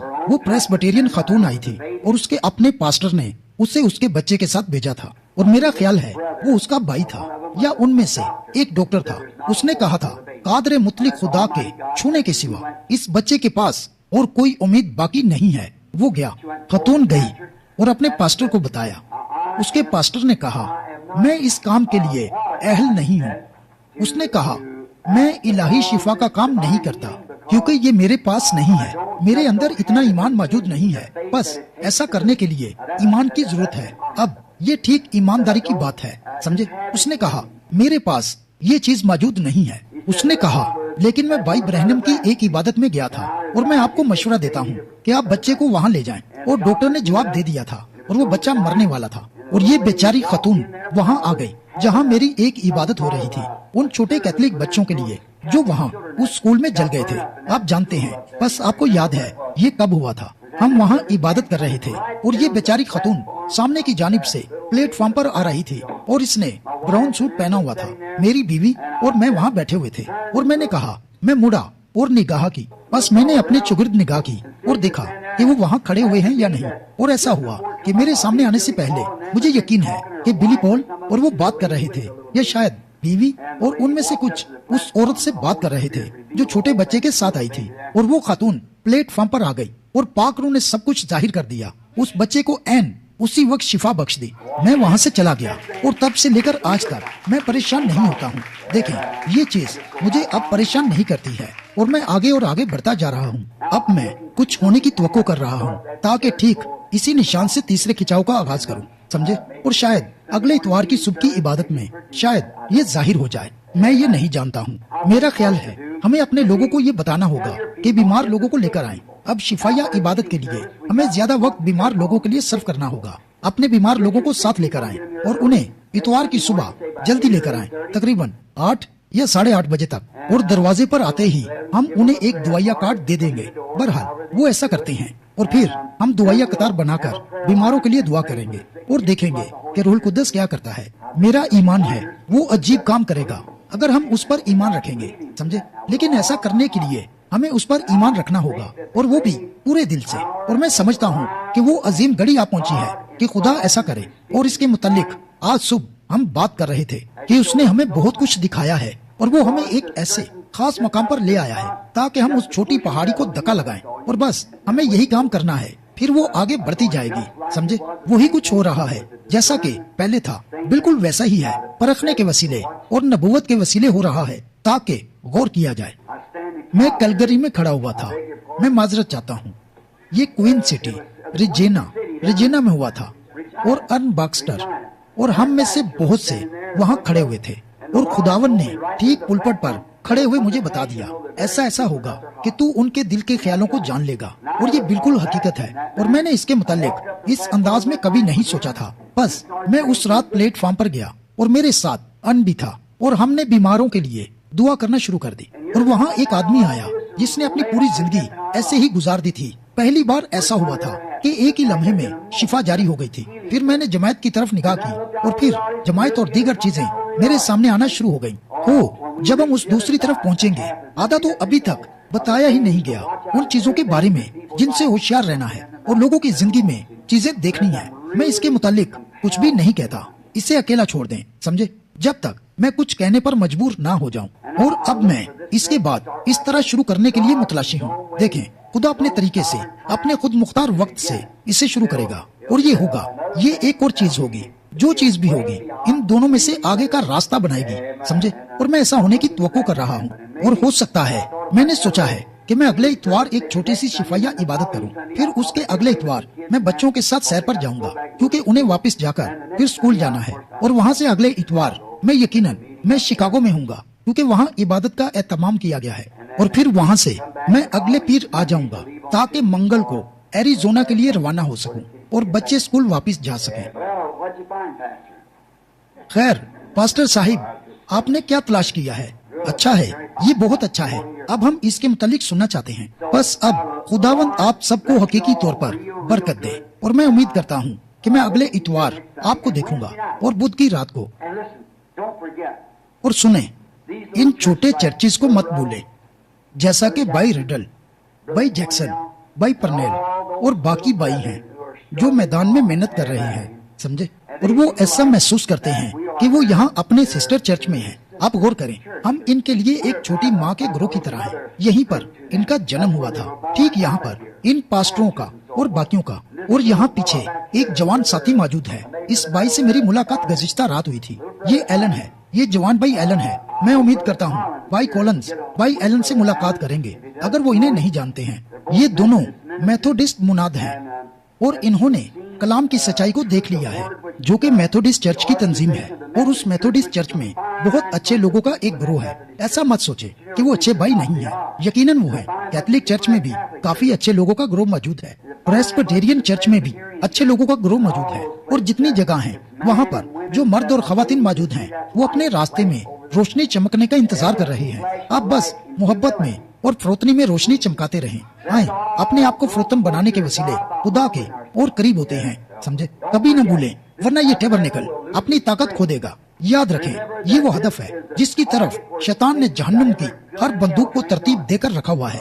वो एक शख्स को कुछ ऐसा करने पर मजबूर करेगा जो दूसरे की सोच के बरक्स हो। बस वो ऐसा कर रहा है, वो ऐसा करने की कोशिश कर रहा है। यही उसका काम है। वो किसी को भी कुछ कहने के लिए ले सकता है और फिर उसके बारे में बात करने के लिए किसी और को ले सकता है। वो कहेगा, खैर सुनो, क्या तुम्हें मालूम है फलां ने ऐसा किया है। उसकी बिल्कुल ना सुने, उससे बिल्कुल भी सुनने की जरूरत नहीं है क्योंकि वो अबलीस है। देखें, वो शैतान है, इसका यकीन ना करें। अगर किसी शख्स ने कुछ गलत किया है तो उसके लिए दुआ करें और खुद गर्जी की दुआ ना करें, बल्कि कहें, मैं जानता हूँ ये मेरा फर्ज है, मुझे उस भाई के लिए दुआ करनी है। आप इसे गहरे तौर पर लें, उस बहन के लिए पूरे दिल से लें और हकीकी मिठास के साथ बात करें। और पहली चीज आप जानते हैं, आप उस शख्स को अगली इबादत में मौजूद पाएंगे, समझे। क्योंकि इस सब के बावजूद हम सूरज के गुरूब होने की तरफ बढ़ रहे हैं। खुदावंद यीशु इन दिनों में से किसी दिन आ जाएगा। और आप जानते हैं, मुझे लगता है कि ये बहुत अचानक और बहुत प्यारा होगा। और इस तरह 100 होंगे, पूरी दुनिया के 100% का 100वां हिस्सा होगा। इसलिए मालूम ही नहीं होगा कि उठाया जाना हो गया है। ये इतनी खामोशी से होगा कि किसी को भी इसके मुतालिक खबर ना होगी, समझे। और यकीनन छोटे ग्रोह कहेंगे, खैर अब फलां है हो। वो कहते हैं कि वहाँ एक जुनूनी टोला है, टुकराया हुआ एक ग्रुप है जिसने कहा है। और वो ऐसा नहीं है, वो अभी कहीं बाहर गए हुए हैं। हम वो जुनून देख चुके हैं, समझे। देखें, अब वो कहते हैं जेफरसनविल में एक छोटा सा टैबरनेकल है और वहाँ के काफी अराकीन लापता हो गए हैं। देखें, वो इसी तरह बढ़ा चढ़ाकर कहते हैं। वो कहेंगे वो आमदेसानी के मुतालिक कुछ नहीं है। आप गौर करें, बिल्कुल इसी तरह ये उनके लिए माजी हो जाएगा और उन्हें मालूम तक नहीं होगा। पूरी कौम में पहले वो जो मसीह में मर चुके हैं वो जिंदा हो जाएंगे और उठाया जाना हो जाएगा और दुल्हन घर चली जाएगी और फिर मुसीबत का आगाज हो जाएगा। और हो मेरे खुदाया, हम उस दौरान यहाँ रहना नहीं चाहते। मैं मुसीबत के दौर में यहाँ रहना नहीं चाहता। नहीं, खुदा ना करे कि हम में से कोई भी उस वक्त यहाँ मौजूद हो, क्योंकि जो निजस है वो निजस ही होता जाए, जो रास्तबाज है वो रास्तबाजी ही करता जाए, जो पाक है वो पाक ही होता जाए। वहाँ ना हो, बरा अपनी मखलसी की किताब के साथ आएगा और दुल्हन को बाहर निकाल कर ले जाएगा। जिन लोगों ने उसे ठुकरा दिया है उन्हें एक मुसीबत के दौर से गुजरना पड़ेगा। यहूदी और गैर कौम दोनों को ये मुसीबत का वक्त होगा और मैं उसमें रहना नहीं चाहता। खुदावन मुझे अभी पाक कर दे। ये एक अच्छा नाजरीन अकीदा है, क्या नहीं है? और ये हकीकत भी है, ये सच्चाई है, ये बिल्कुल दुरुस्त है। खुदावन मुझे अभी अपने पाक रूह से भर दे। तमाम दुनियादारी को मेरे अंदर से निकाल दे। खुदावन हमें यहाँ ऐसा ना रहने दे। जैसे स्याफम भाई ने कहा था, जनाब टिकट मेरे हाथ में है, ये पहले ही पंच हो चुकी है और उस सुबह जब मैं दरिया पर पहुंचूं तो मुझे किसी परेशानी का सामना ना करना पड़े। देखें, ये बिल्कुल ठीक है, मैं कोई परेशानी नहीं चाहता। अपनी टिकट को हाथ में थामे रखें क्योंकि हम दूसरी तरफ जा रहे हैं। बस इसके मुतालिक सोचें। मुखलसी का अजीम वक्त अब बहुत करीब आ पहुंचा है। और अब दूसरी चीज, भाई उसका नाम क्या है जिसका ताल्लुक यूटिका से है? मेरे ख्याल से ये भाई ग्राहम है और एक और भाई है जो वहाँ पास्टर की खिदमत अंजाम दे रहे हैं। ये भाई शैंक्स या इसी तरह का नाम है, या भाई सैंक, भाई स्नेलिंग पास्टर हैं। क्या यही है? बस भाई स्नेलिंग अब यूटिका में पास्टर हैं। मेरे ख्याल से उनकी दुआ या इबादत जुमे रात की रात को है। अब जानते हैं, ये बहुत ही अच्छा होगा अगर हम जुमेरात की रात को उनकी इबादत में जाकर वहाँ भाइयों के साथ एक छोटी सी रफाकत करें, गौर करें, और फिर ब्रदर जैक्सन है तो फिर जो वक्त उनका है हम अपने एक छोटे से ग्रुप को इकट्ठा करके वहाँ चले जाएंगे। दुआ को जारी रखें, मेहनत करते रहें। जी हाँ, रुके मत, बिल्कुल जैसे एलिया ने उनसे कहा था, बताया था, वहाँ गड्ढे खोदते जाओ। जब आप जाते हैं और आप पुराने टीन डब्बे से टकराते हैं और कहते हैं मैं बहुत थक चुका हूँ, बस टीन डब्बे को साइड पर हटा दें और खोदते जाएं। समझे? आप फक्त खोदते रहें, क्योंकि आपको खोदने की जरूरत है, हमें खोदने की जरूरत है, यही काम है। क्योंकि अगर आप चाहते हैं कि आप मुसीबत में यहाँ ना रहें तो बेहतर है आप खोदना शुरू कर दें। और अब मेरे लिए, मैं अपने लिए मुनादी कर रहा हूँ, मैं गहरे तौर पर खोदने जा रहा हूँ जितना कि मैंने पहले कभी नहीं खोदा, क्योंकि मुझे ये महसूस होता है कि इस कौम के चौगिर्द और पूरी दुनिया के चौगिर्द ये खिदमत दोबारा होगी। इसका तारुफ पूरी दुनिया के हर कोने में करवाया जाएगा। मुझे दोबारा जाना जरूर है। बीवी ने मुझसे कहा गुज़िश्ता सुबह, मैंने कहा मैं चाहता हूँ कि तुम भी मेरे साथ चलो। मैं खुदावंद की मर्जी से जनवरी के दौरान रवाना हूँगा। मैं पूरी दुनिया का दौरा करना चाहता हूँ, पूरी दुनिया में जाना चाहता हूँ और तकरीबन अगले मौसम गर्मा में वापिस आकर अमेरिका में इबादत करवाना चाहता हूँ। और बीवी ने कहा मैं इसके लिए बहुत बूढ़ी हो चुकी हूँ। खैर मैंने कहा मैं गया था और मैं तकरीबन मेरा आखिरी बैरून मुल्क का दौरा 8 साल पहले हुआ था और मुझे लगता है कि मैं 8 साल पहले की निस्बत अब बेहतर हालत में हूँ। आप जानते हैं, देखें मैं अब इसके बारे में मजीद जानता हूँ। और फिर हमने एक मजमून पर बात करना शुरू कर दी। अगर खुदावन कहे मैं तुम्हें 25 साल देने जा रहा हूँ और तुम इसमें कमजोर नहीं होगे, तुम आगे बढ़ोगे और मैं तुम्हें जमीन पर 25 साल दूंगा, तो फिर क्या वो साल पैदा होने से 25 सालों तक होंगे, या फिर वो 25 सालों से 50 साल तक होंगे, या फिर 50 से 75, या फिर 75 से 100 तक होंगे? अब किसी भी इंसान को जमीन पर कोई वक्त दिया गया है, अगर वो खुदा की खिदमत में इस वक्त को ना सर्फ करे तो यकीनन बहुत बुरा करेगा। मुझे परवाह नहीं वो क्या करता है। अब अगर आपका दिल एक औरत की वजह से टूटने जा रहा है और वगैरह वगैरह, तो बेहतर है कि आप जवानी की उम्र लें जो कि पहले 25 साल है। समझे? अगर आप एक बढ़ई, मैकेनिक या फिर कुछ और बनना चाहते हैं तो फिर बेहतर है कि आप अगले 25 साल लें। समझे? फिर मैंने सोचा मेरे बारे में क्या ख्याल है, मैं कौन से लूंगा? मैं 75 से 100 तक लूंगा। मैं उसमें ज्यादा होशियार और समझदार हूँगा, मैं सेटल्ड हूँगा, मैं उस चीज के मुतालिक बेहतर जानता हूँगा जो मैं करूँगा। मैं 10 साल का, पिछली बार जब मैं बैरून मुल्क गया था उससे 8 या 10 साल बड़ा हो गया हूँ। मैं ऐसे नहीं कूद जाऊंगा जैसे मैं सांप मार रहा हूँ। मुझे इसके बारे में मजीद मालूमात होगी। देखें मुझे पता है कैसे। ये बिल्कुल एक खून कुत्ते की खून से लड़ाई की तरह है। समझे? आपको मालूम है कि उसे कैसे काबू करना है। आपको उस पर कूदना नहीं है वरना आपको चोट लग जाएगी। देखें उसके हरबों को जाने और गौर करें वो क्या करता है, और हम इसी तरह दुश्मन के हरबों के बारे में सीखते हैं। बस हमें उसकी तमाम चालों के मुतालिक मालूम होना चाहिए, कैसे वो आता है और वो क्या करता है और वो किस तरह से मुक्के मारता है। फिर आप तैयार होते हैं ताकि उससे लड़ सकें। समझे? बस अब मैं ये मानता हूँ, मैंने बीवी से कहा मुझे यकीन है मैं अब उससे बेहतर हालत में हूँ जब मैं 40 साल का था और ऊपर चला गया हूँ। देखें, और अब मैं 54 साल का हूँ और मुझे यकीन है अगर मैं जिंदा रहा तो 100 साल की उम्र में भी इसी तरह चलता फिरता रहूंगा जैसे अब चल फिर रहा हूँ। अगर खुदा ज्यादा देर करता है तो फिर मैं अब की निस्बत तब बेहतर हालत में हूँगा ताकि जाऊँ। समझे? क्योंकि आप इसके बारे में ज्यादा जानते हैं, आप इस बारे में ज्यादा जानते हैं कि क्या करना है और इसे कैसे हैंडल करना है, सूरत हाल को कैसे हैंडल करना है। जब वो ऑपरेशन करने जाते हैं तो बहुत सारे लोगों को लेते हैं। वो कहते हैं कि एक नए डॉक्टर ने गुज़िश्ता रोज ग्रेजुएशन की है और अभी मेडिकल स्कूल से बाहर आया है, उसने अभी तक कोई ऑपरेशन नहीं किया है, क्या उसे करने दे? हो नहीं, आप कहेंगे बिल्कुल भी नहीं, वो आदमी बिल्कुल भी नहीं, नहीं जनाब, अभी नहीं, बिल्कुल नहीं। मैं नहीं चाहता कि ये शख्स मुझ पर चाकू का इस्तेमाल करे। खैर बेहतर होगा कि मैं फलां के पास चला जाऊं। मैंने सुना है उसने काफी ऑपरेशन किए हैं, उसे मालूम है कि इसे कैसे करना है। ठीक है? समझे? यही मेरा ख्याल है। आप इसके मुतालिक तो सोच रहे हैं, लेकिन रूह के मुतालिक क्या ख्याल है? मैं किसी ऐसे शख्स को चाहता हूँ जो जानता हो कि वो कहाँ है और रास्ते को जानता हो जिस पर उसने सफर किया हो। जी हाँ जनाब, खुदावंद आपको बरकत दे। ठीक है भाई नेविल, अब आप यहाँ आ जाएं। खुदा भाई नेविल को बरकत दे। अब अगले इतवार को मत भूलें। I was just had a surprise in my heart for the thing because in myself I had recognized I esteemed the ministry of my many brethren. Outside of there, before Brother Branham come, I said, now I don't know is he a minister tonight. I was talking to Dr. Lee Vale here, and I said, I was in the meeting at Middletown, Ohio, and you were the one that talked through the day. And I said, I deeply appreciated the meeting, along with the teaching that Brother Vale did over there in conjunction with the meeting at Middletown.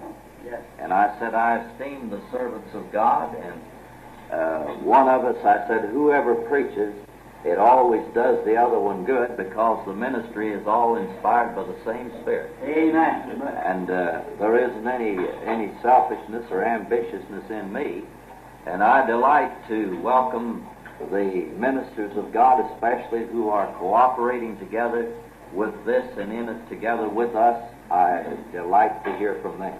Amen. So I asked Dr. Lee Vale, I said, would you minister if Brother Branham doesn't?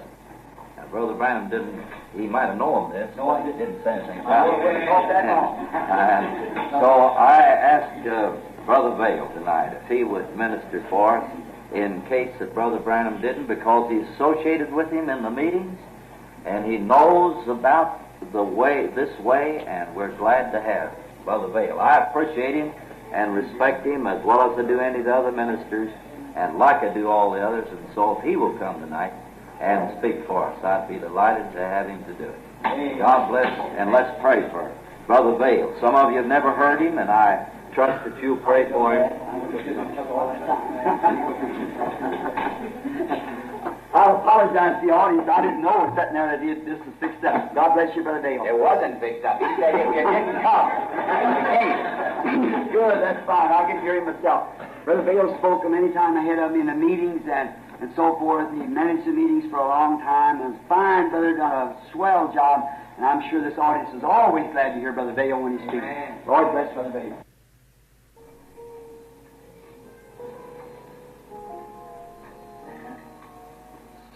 इतना कुछ कहा गया है कि मैं कुछ भी कहने के काबिल नहीं रहा कि इससे बेहतर कुछ कह सकूं, और मुझे हकीकी तौर पर यकीन है ये खुदावंद ही था जिसने भाई वेल के लिए ये काम किया है। कहा कि वो इस पैगाम को आज सुबह के बाद पेश करें। आपने देखा, इसी तरह काम करना है। हम ये खुदा की तरफ से कबूल करते हैं। देखें, बहुत सी चीजों के मुतालिक वो बता रहे थे। मेरे पास तकरीबन 20 पैगाम इन बातों में से लिखे हुए हैं जो इन्होंने कही थी। मैं यहाँ एक छोटी सी मिसाल के बारे में सोच रहा था ताकि उस चीज को आगे लेकर चल सकूं जो इन्होंने कही थी। अब हम इस घड़ी की जानिब देखते हैं ताकि मालूम कर सकें कि क्या वक्त हो रहा है। जब तक कि इस घड़ी का हर आयला एक दूसरे के साथ हमआहंग ना हो, हम कभी भी सही वक्त नहीं जान पाएंगे। क्या ये ठीक है? और इस काम के लिए हम सबका इकट्ठा होना जरूरी है। अगर हम तीसरे खिंचाव को देखना चाहते हैं और चाहते हैं कि खुदा हमारे लिए कुछ करे, ये बात हम सब के साथ जुड़ी हुई है ताकि खुदा के सामने अपनी गलतियों का एतराफ करें और फरोतन बन जाएं और दुआ करें और इन चीजों के लिए खुदा पर ईमान रखें। मैं पूरी यकीन हूँ जो बातें भाई वेल ने कही हैं वो सच्ची हैं। देखें, खुदा कभी भी अपना रूह एक नापाक आदमी पर नहीं डालेगा जो कि नाराज है और नाफरमान हैकल है। नहीं, ये हमारे दिलों को तमाम फरेब और गुनाह से पाक करने के वसीले आता है ताकि हम खुदा के सामने पूरे तौर पर पाक हो जाएं और वो हमारे वसीले अपने खालिस रूह कुदस से काम ले सके और इन कामों को अंजाम दे सके। मैं सोच रहा हूँ जब आप आज रात घर पर जाते हैं तो यहूदा की छोटी सी किताब को पढ़ें। आप बहुत सारी वो बातें समझ जाएंगे जो भाई वेल ने कही हैं। और उसने कहा है, तुम उस ईमान के वास्ते जान फशानी करो जो मुकद्दसों को एक ही बार सौंपा गया था। वो इससे अलग हो गए, ये करप्ट ज़हन के आदमी थे और वगैरह वगैरह। बस वो आए और उन्होंने धोखे से खुदा की हकीकी चीजों से उन्हें दूर कर दिया। और खुदा तभी काम करता है जब हम उसे काम करने देते हैं। बस और भी बहुत सारी शानदार चीजें हैं जिनके मुतालिक मैं बता सकता हूँ। आप जानते हैं, लोग ताकत चाहते हैं लेकिन वो ये जानते नहीं है कि असल ताकत क्या है। देखें, वो ये नहीं जानते हैं कि इसके साथ क्या है। बस ऊपर का रास्ता हमेशा फरोतन होने में है। अगर आप ताकत चाहते हैं तो देखें आप कितने आजिज बन सकते हैं। बस पूरे तौर पर दुनियावी सोच से दूर हो जाएं और अपने आप को खुदा के आगे फरोतन बना लें और फिर आपको उस आदमी से ज्यादा ताकत मिल जाती है जो पूरी इमारत में दौड़ता है और बहुत ज्यादा शोर मचाता है। देखें, क्योंकि आपने खुद पर फतह हासिल कर ली है और अपने आप को मसीह के हवाले कर दिया है। आप गौर करें, उसके हुजूर आजिजी इख्तियार करनी है। असल ताकत तो यही है। आप मुझे एक ऐसा चर्च दिखाएं जो आजिज है हकीकी तौर पर आजिज है और उसमें तकब्बुर नहीं है। एक ऐसा चर्च जो मिठास से भरा हुआ है और आजिज है, तो मैं आपको दिखाऊंगा कि चर्च के अंदर खुदा का फजल और उसकी ताकत मौजूद है। ये ठीक है, यही चीज की हकीकी तौर पर जरूरत है। फरोतनी, अपने आप को खुदा के सामने फरोतन बनाए। ज्यादा शोर मचाने की जरूरत नहीं है। कभी कभी जैसा कि कसान ने कहा था, वो अपनी वैगन के साथ खेत में जाता था और जब भी वो किसी ना हमवार जगह से गुजरती थी तो वो शोर करते हुए आगे जाती थी, लेकिन जब वो वापस आता था और उसी ना हमवार जगह से दोबारा गुजरता था तो इस बार कोई शोर नहीं होता था, क्योंकि वैगन अच्छी चीजों से भरी हुई थी। बस मैं इस चीज के मुतालिक भी बिल्कुल इसी तरह सोचता हूँ। देखें, जब हम खुदा की अच्छी चीजों से भर जाते हैं तो फिर रूह के फल हकीकी तौर पर हम में से नजर आते हैं। जैसे उसने पहला करंथियों 13वें बाब का हवाला दिया था और लिखा है, अगर मैं अपना बदन जलाने को दे दूं और बाकी सारी चीजें भी दे दूं और मोहब्बत ना रखूं तो मुझे कुछ फायदा नहीं। आप गौर करें, हम ऐसा करना चाहते हैं और सारी चीजों से बढ़कर ये जाती तौर पर हमारी रूहें हैं जो खुदा के सामने जिम्मेदार हैं। देखिए, ये आप हैं जो आसमान पर जा रहे हैं। ये ऐसा नहीं कि आया मैं जाऊं या वो जाए, ये आप हैं जो जा रहे हैं। देखिए, आप पहले हैं, लेकिन आपको खुदावंद के सामने पूरे तौर पर अच्छे और मीठे अंदाज में नजर आना चाहिए। और मैंने हमेशा ये देखा है कि जो आदमी अपने आप को फरोतन बनाता है वही आदमी है जिसे खुदा बुलंद करता है। जब आप ऐसे शख्स को देखते हैं जो सीना चौड़ा करके घूमता है और उसे सब कुछ मालूम है, फिर आप उसे कुछ भी नहीं बता सकते क्योंकि वो तकब्बुर से भरा हुआ है। और खैर, ऐसे ही वो लोग हैं जो कहीं नहीं पहुंचते, लेकिन आप उस शख्स को लें जो बहुत ही आजिजी और फरोतनी से चलता है। मैं गुज़िश्ता रोज इसी आदमी से बात कर रहा था जो कि एक तंजीमी चर्च से ताल्लुक रखता था, लेकिन उसे तंजीम से बाहर निकाल दिया गया है जिसमें वो था। ठीक है, खैर, ये भाई बॉयज हैं। बस इनके पास एक चर्च था और काफी लंबे अरसे तक इन्होंने उस चर्च को चलाया और खुदावन ने इन्हें बरकत दी। लेकिन फिर वहाँ के लोग एक ऐसे मकाम पर पहुंच गए जहां वो बाकियों की तरह अपने आप को पॉलिश करना चाहते थे और उसे तंजीमी निजाम में डालना चाहते थे। और जब उन्होंने ये किया तो ये काम वहाँ के फरोतन मसीही नहीं चाहते थे, क्योंकि उन्होंने अपनी सारी जिंदगी इस निजाम के खिलाफ गुजारी थी। बस वो इससे दूर हो गए। अब उनका एक ग्रोह है और खुदावन ने उन्हें बरकत दी है और वो वापिस आ रहे हैं और एक बड़ी जगह पर दोबारा जमा हो रहे हैं और ऐसे चर्च में इबादत को सर अंजाम देते हैं जहाँ 4 या 5 हजार लोग बैठ सकते हैं। उन्होंने दोबारा से सब कुछ शुरू किया है और वो मेरे पास आए और मुझसे कहा, भाई ब्रैनम, मैं यहाँ ऑफिस में बैठा हुआ था गुज़िश्ता रोज, मैं चर्च के ऑफिस में बैठा हुआ था और उसने कहा, उनके किसी लीडर ने कहा, वहाँ भाई कॉल्सन और बाकियों ने भी कहा, हमें क्या करना चाहिए। मैंने कहा, एक ऐसे आदमी को चरवाहे के तौर पर तलाश करें जिसकी तमाम फिरकों में कोई शोहरत ना हो, जो कि बहुत ही अच्छा, खालिस, मीठा, आजिज भाई हो और वो इसी तरह से अपनी जिंदगी गुजारता हो। बाकी मामलात की खुदा खुद फिक्र करेगा, समझे। मैंने कहा, एक अच्छा पास्टर सिर्फ भेड़ों को चराएगा और फरोतनी से काम करेगा, बाकी काम खुदा करेगा। अगर आप करेंगे, कोई बड़ा आलिम नहीं चाहिए जो आकर इसे तरतीब दे, बल्कि ऐसा होना चाहिए जो चीजों की काट छांट कर सके। मैंने कहा, उससे काम नहीं चलेगा, आप उन चीजों से गुजर चुके हैं। यही बात है, चर्च में हर एक टुकड़े को मिलकर काम करना चाहिए और आपको जरूर इसका हिस्सा होना चाहिए ताकि हम देख सकें कि हम किस जमाने में जी रहे हैं। हम शायद उससे भी ज्यादा करीब हैं जितना हम सोचते हैं। अब हम भाई वेल की हौसला अफजाई करते हैं, क्या ऐसा नहीं है? खुदावंद आपको बरकत दे भाई वेल, आपका शुक्रिया। और आज रात हम इस अजीम पैगाम के लिए खुदावंद का शुक्र करते हैं जो वो हमारे पास लेकर आया है। चंद मिनट पहले मुझे एक नोट मिला। बहनों में से कोई बहन थी जो किसी ख्वाब के मुतालिक बताना चाहती थी।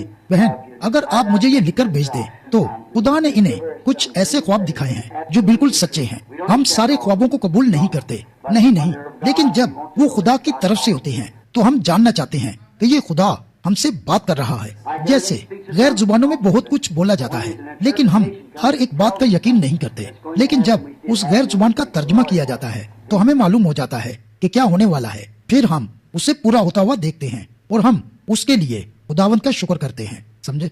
हम इसे खुदावंद के हुक्म के मुताबिक आसानी से, खुश असलूबी से और तरतीब से चलाना चाहते हैं। बस याद रखें, आप चश्मे का हिस्सा हो सकते हैं, ये शायद उसका छोटा सा हिस्सा हो या फिर उसका छोटा सा हाथ हो या कोई भी छोटा हिस्सा हो सकते हैं। हो सकता है कि आप उसका तना हो या जो कुछ भी हो, या आप घड़ी के अंदर सुई हो सकते हैं जो वक्त बताती है। लेकिन जो कुछ भी हो, हम सबको यीशु मसीह की अंजील के साथ जुड़कर काम करने की जरूरत है ताकि ये काम हो सके। जरा सोचें, अगर नेमतें इतनी अजीम हैं तो फिर हमें ताकत को क्या कहना चाहिए। और पौलुस ने कहा है, मेरा ईमान यहाँ तक कामिल हो कि पहाड़ों को हटा दूं और मोहब्बत ना रखूं तो मैं कुछ भी नहीं। इसके मुतालिक सोचें।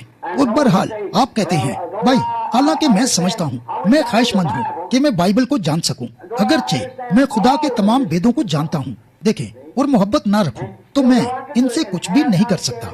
मैं कुछ भी नहीं हूँ। देखें, मैं अभी तक कहीं भी नहीं पहुँचा। देखें, अहम चीज खुदा से प्यार करना है और अपने आप को उसके सामने फरोतन बनाना है। अब यकीनन इन तमाम सालों में मैदान में होने और पूरी दुनिया के चौगिर्द जाने के बाद और मुख्तलिफ लोगों से मिलने के बाद मैं थोड़ा सा उस दरवाजे के मुतालिक जान गया हूँ जिसमें मुझे दाखिल होना है। और अगर आप खुदा के साथ किसी जगह पर जाना चाहते हैं तो तकब्बुर की रूह को कभी भी अपने पास ना आने दे, किसी भी तरह की अदावत को अपने पास ना आने दे। इससे कोई फर्क नहीं पड़ता है कि किसी ने क्या किया है। अगर वो गलत है तो आप उस शख्स के खिलाफ कभी भी पाचीदगी ना बनाएं, समझे। बस अच्छे और हलीम बने रहें। याद रखें, खुदा ने आपसे तब प्यार किया जब आप गुनाहगार थे। और अगर खुदा की रूह आपके अंदर मौजूद है तो फिर आप उस शख्स से भी प्यार करेंगे जो गलत है। देखें, सिर्फ उसके लिए दुआ करें और एक दूसरे से प्यार करें। सबसे बढ़कर खुदा से मोहब्बत करें और एक दूसरे से मोहब्बत करें और खुदा के साथ और एक दूसरे के साथ फरोतनी से रहें तो खुदा हमें बरकत देगा। और ये बताना मुश्किल है कि वो क्या करेगा। आमतौर पर जब एक चर्च तादाद में बढ़ना शुरू होता है और थोड़ा बड़ा हो जाता है या इस तरह की कोई चीज बन जाता है तो फिर वो असल चीज से दूर होना शुरू कर देता है जो कि असल होती है। क्या आपको मालूम है कि ये चीजें कैसे वाक़या हुई? जब मैंने इसका आगाज किया था और खुदावन ने उस दरिया में मुझ पर जाहिर किया और मुझे बताया और भाई वेल ने इसे देखा था।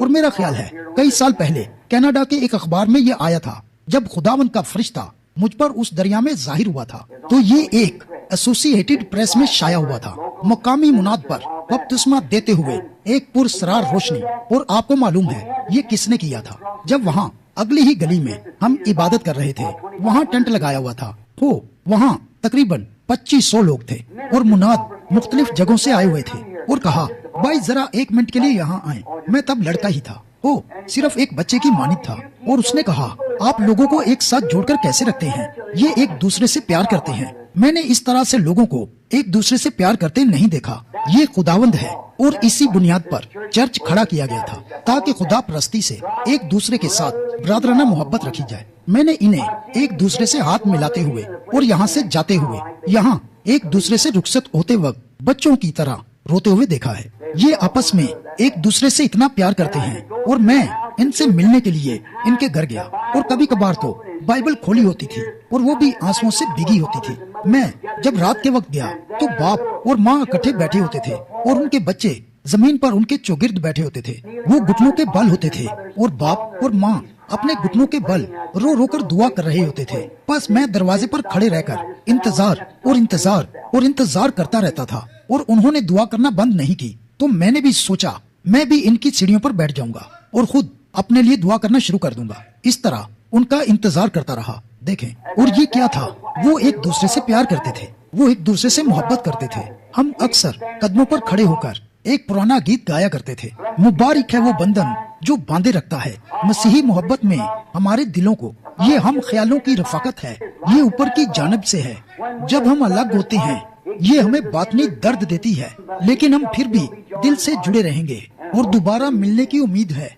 मैं ये बात अपने दिल में बड़ी खुशी के साथ मसीह से कहता हूँ। बहुत से कब्रों में सो रहे हैं जो आज रात निशान ज़दा हैं, जो कि उस अजीम क़यामत का इंतजार कर रहे हैं और हमारी मुलाकात दोबारा होगी। उस रूह को कभी भी इस जगह से जुदा ना होने दें। अगर कभी ऐसा होता है तो फिर मुझे नहीं परवाह कि आपका पास्टर कितना फसीह है या वो कितने अच्छे तरीके से कलाम पेश करता है, लेकिन खुदा की रूह रंजीदा हो चुकी है, समझे। जब हम सब चीजें रफाकत में मुश्तरिक करते हैं और एक दूसरे से मोहब्बत करते हैं तब खुदा हमारे साथ काम करेगा। और हम वक्त का ख्याल रखते हैं ताकि लोग आकर कहें, अगर आप एक ऐसा चर्च देखना चाहते हैं जो कि बहुत ही फरोतन है और एक ऐसा चर्च देखना चाहते हैं जो खुदा से मोहब्बत करता है, तो जरा एक चक्कर उस टेबरनेकल में लगाएं और उन पर गौर करें। उस फिक्र को देखें जो वो एक दूसरे के लिए करते हैं। उस इज्जत को देखें जब अंजील की मुनादी की जाती है तो कैसे सब फरोतनी से सुनते हैं और हर एक चीज बिल्कुल तरतीब में होती है। जी हाँ, फिर वो इन सब चीजों को देखकर अंदाजा लगा सकते हैं कि हम कौन से जमाने में जी रहे हैं। आप खुदा की रूह को अपने दरमियान जुम्बश करते देखेंगे और फिर अजीब और जलाली काम आपके दरमियान होंगे। अगर हर एक सुई इकट्ठी मिलकर ठीक काम कर रही है तो फिर वो वक्त बता रही है, लेकिन अगर वो काम नहीं कर रही तो फिर वक्त रुक चुका है, वो फिर मजीद वक्त नहीं बताएगी। इसीलिए अगर आप मालूम करना चाहते हैं कि आप कौन से वक्त में जी रहे हैं तो फिर हमें चाहिए इकट्ठे मिलकर अंजील का काम शुरू करें, एक दूसरे से प्यार करें, खुदा से मोहब्बत करें और फिर वो सुई खुद ही बता देगी कि हम कौन से वक्त में जी रहे हैं। क्या आप इस पर ईमान रखते हैं? यकीनन। आमीन। खुदावंद आपको गहरे तौर से बरकत दे। इसे मत भूलें, इस हफ्ते के दौरान आ जाएं और अगर आप बीमार लोगों को जानते हैं जो आ रहे हैं तो उन्हें बताएं कब उन्हें आना है और कहें, अजीज मैं आपको कुछ बताना चाहता हूँ, हम बीमारों के लिए इतवार की सुबह टेबरनेकल में दुआ करने जा रहे हैं और तू काफी अरसे से बीमार है। अब मैं चाहता हूँ, ठीक है, मैं जाना चाहता हूँ, मैं हमेशा जाना चाहता हूँ। अब मैंने गुजरे इतवार की रात एक भाई के वसीले पैगाम सुना था कि हमें अपनी गलतियों का एक दूसरे से इकरार करना चाहिए और एक दूसरे के लिए दुआ करनी चाहिए ताकि हम शिफा को हासिल कर सकें। याकूब 5:14-13-14-15 देखें कि हमें जरूर ही अपनी गलतियों का इकरार एक दूसरे से करना चाहिए इससे पहले कि शिफा हासिल करने के लिए आगे आएं। जी हाँ, गलतियों का इकरार एक दूसरे से करें और एक दूसरे के लिए दुआ करें। देखें, इसे देखें, ये बिल्कुल वही है जिसकी बात रात में हो रही थी। उन मुबारकबादियों को वापस ले आएं जो मरकज 16 में हैं, उन्हें एक साथ मिला दें तो आपको ये मिल जाएगी और शिफा हो जाएगी। यीशु को देखें जो कि मोहब्बत के बंडल के सिवा और कुछ भी नहीं है। देखें, वो खुदा का ज़हूर था, खुदा ने अपने आप को उसके जरिए जाहिर किया। कोई तज्जुब की बात नहीं कि मौजज़ात और बाकी काम हुए। उसकी फरोतन जिंदगी, उसकी मुकद्दस जिंदगी जो कि खुदा होते हुए आई और जमीन पर एक आदमी में समा गई ताकि खुदा खुद को उसके वसीले आश्कारा कर सके। किसी चीज ने जाहिर किया कि वो क्या था। मैंने हमेशा कहा है, मेरे लिए यीशु को खुदा किस चीज ने बनाया? सिर्फ एक ही चीज ने, कि उसने खुद को फरोतन बना लिया। वो बहुत बड़ा था लेकिन वो बहुत छोटा बन गया। देखें, ये सच है। खुदावंद आपको हकीकी बरकत से नवाजे। अब आए, खड़े हो जाते हैं और बर्खास्त होते हैं। आए, इसे गाने की कोशिश करते हैं। बहन, शायद ये आपको ना आता हो। यही है, मुबारक है वो बंधन जो बांधे रखता है। आए, इसे एक बार गाते हैं। क्या आप ऐसा करेंगे? हमें इसका कोड दें। आइए, अपनी आंखें बंद कर लें, अपने दाहिना हाथ उठा लें। जो भी आपकी तमन्ना है खुदावंद के सामने रखें। अभी आपके लिए दुआ की जाएगी और अपने दिलों में दुआ करें और जो जो चाहते हैं अपने ज़हनों में उसका तसव्वुर करें। मांगे, अपने आप को अलीम और फौरतन बनाकर अपनी गलती खताओं का इकरार करें। अब जबकि हम आखिरी अंतरे को गाते हैं तो आए, एक दूसरे के हाथों को थाम लें जबकि हम अलग होने लगे हैं और सिर्फ ये कहें, भाई बहन, खुदा आपको बरकत दे। मैं आज रात आपको यहाँ देखकर बहुत खुश हूँ। देखें, कुछ इसी तरह है। फिर हाथ मिलाने के लिए मुड़े। अब हम इसे गाते हैं। भाई नेविल, खुदा आपको बरकत दे।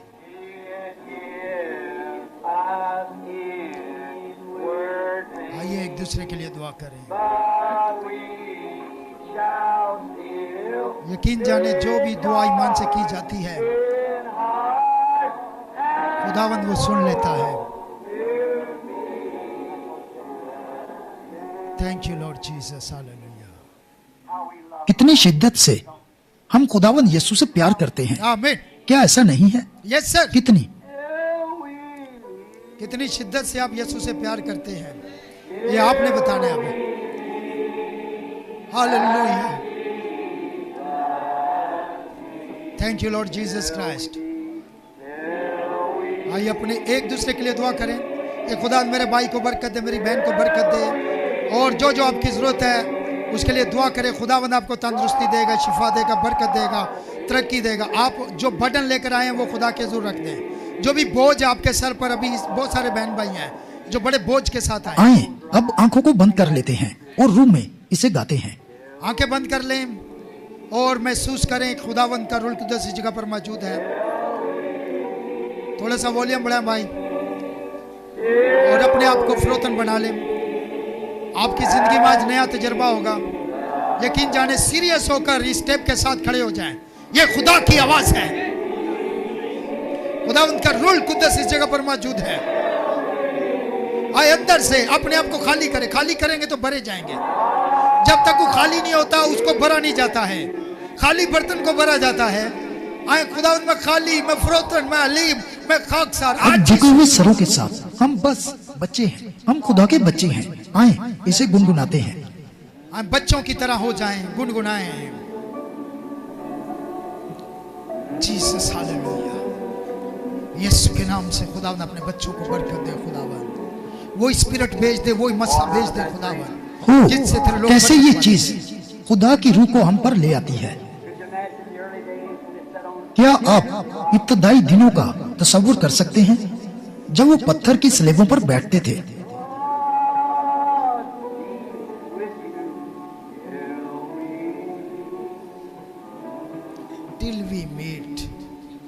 अब झुके हुए सरों के साथ मैं वहाँ पीछे भाई एलन से दरखास्त करूंगा। वो हमारे दरमियान एक नए भाई हैं। आइए दुआ करेंगे, सब दुआ करेंगे। Hallelujah, hallelujah, hallelujah. खुदावंद की हजूरी, खुदावंद का मस्सा इस जगह पर मौजूद है। मांगो तो तुम्हें दिया जाए। देखे तजर्बा करके देखे, कुछ लेकर जाएं। सिर्फ रस्मी इबादत करने से कुछ नहीं होगा। चेंजिंग लेकर जाएं, अपने आप को बदल कर जाएं, और जो कुछ लेकर आए ईमान के साथ आप अपने दुख परेशानियां छोड़कर जाएं। इस इबादत को जिंदा इबादत बनाएं। अपनी जिंदगियों में जिंदा कलाम को जिंदा बनाएं। अपनी जिंदगियों में जिंदा मसीह को जिंदा बनाएं। अपने आप को हकीकत में फरोतन बनाएं, हकीकत में अलीम बनाएं। यीशु मसीह जिंदा है। वो कल और आज बल्कि अब तक यकसा है। आए अपनी जिंदगी में तजर्बा करके देखें।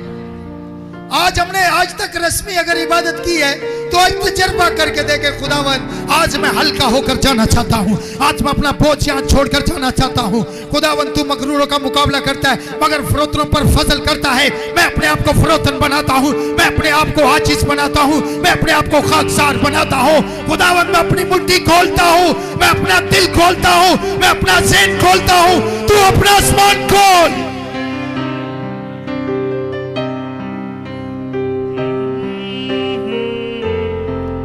देखे बच्चे को भूख लगती है, प्यास लगती है, वो चीखता है।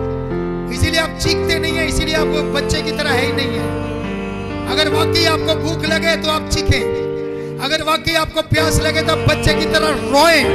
बच्चे किस तरह टांगे मारते हैं, किस तरह हाथ मारते हैं, किस तरह चिल्लाते हैं, और जब वो चिल्लाते हैं तो माँ उन्हें दूध दे देती है। और हमारा खुदा एल शडाई है, वो भी दूध पिलाता है।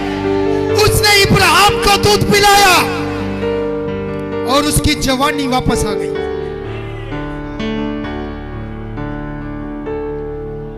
बच्चे में कोई घमंड नहीं होता है, उसको कोई परेशानी नहीं होती है।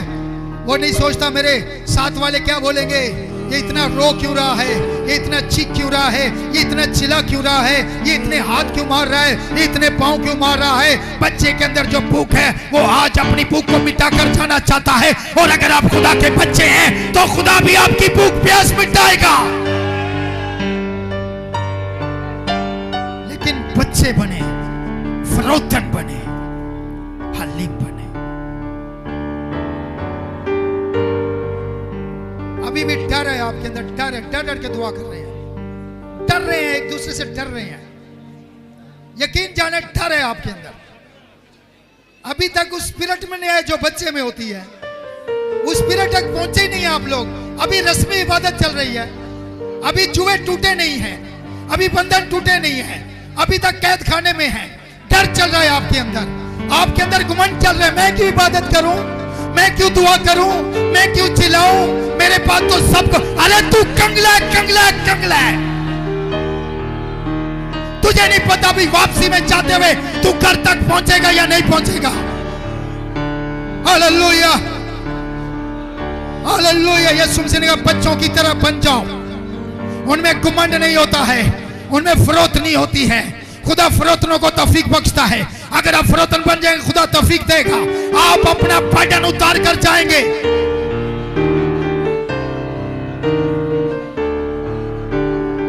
ये आपका घमंड है जो आपको दुआ करने नहीं देता। ये आपकी अन है जो आपके मुंह को खोलने नहीं देती है। ये आपका तकब्बुर है जो आपको चीखने चिल्लाने नहीं देता है। वापिस पीछे चले जाएं। 50 साल, 60 साल, 30 साल जब आप पैदा हुए थे तो रोते हुए पैदा हुए थे।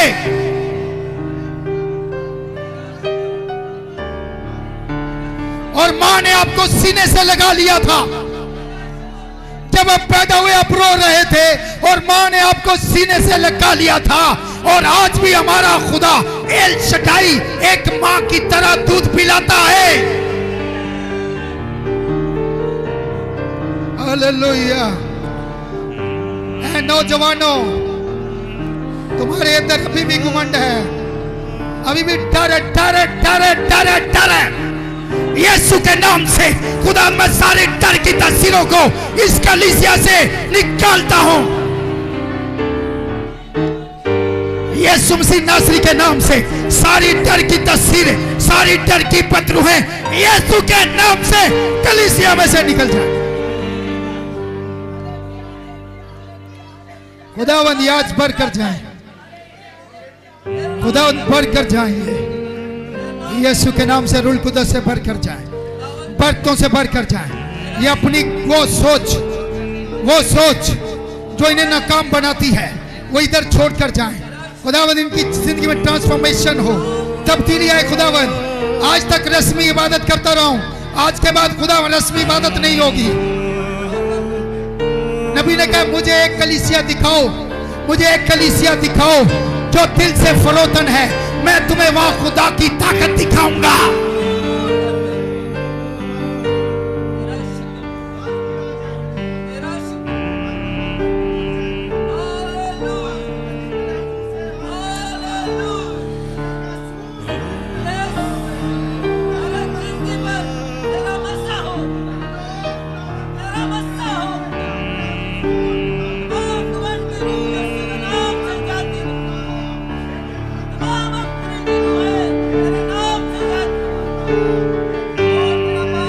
में वो दुआ कर रहे थे, वो घर की नींव हिल गई।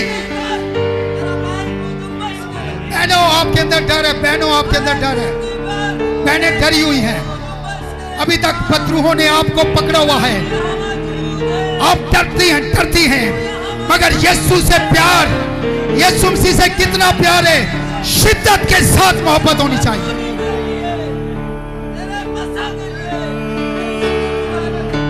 हमें दहशत की रूह नहीं मिली, हमें डर की रूह नहीं मिली, हमें दलेरी का रूह मिला है, जिससे हम उसे अब्बा यानी ए बाप कहकर पुकार सकते हैं। जिस तरह से हमें दुआ करना चाहिए हम नहीं जानते, मगर रूह खुद ऐसी आहें भर भर कर, ऐसी आहें भर भर कर शफायत करता है और हमारी मदद करता है।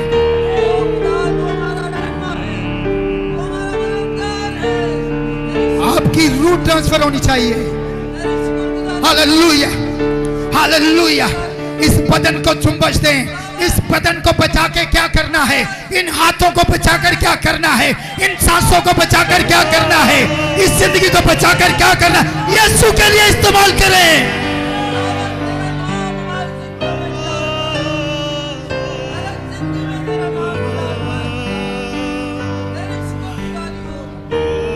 क्या करना है इस जवानी का? अगर मेरे आका के लिए चिल्ला नहीं सकते, अगर आप उससे अपनी बरकत नहीं मांग सकते। Hallelujah. Thank you, Lord Jesus Christ, for your love, for your grace. Thank you very much. Thank you so much for the Holy Spirit. Your presence over here. Your Holy Spirit is moving over here. Thanks to everybody, my Lord Jesus Christ. Heal them in the name of Lord Jesus Christ. Bless them in the name of Lord Jesus Christ. Change their heart, change their mind, change their life, change their family, change their everything in the name of Lord Jesus.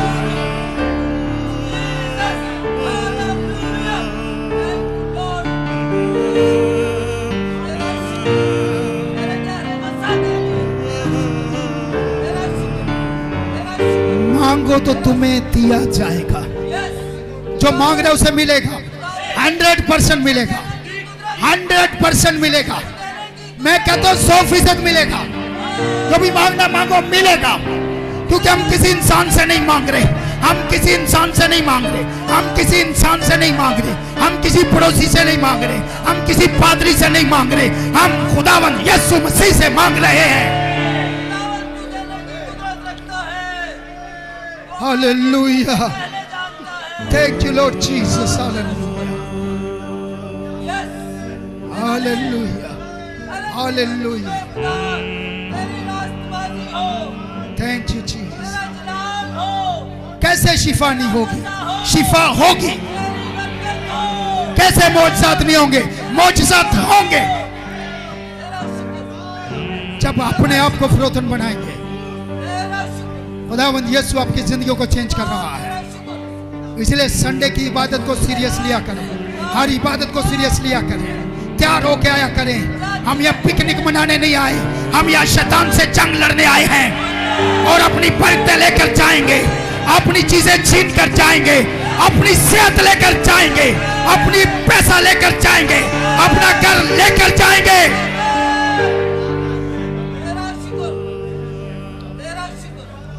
Thank you Jesus, hallelujah, hallelujah, thank you Lord,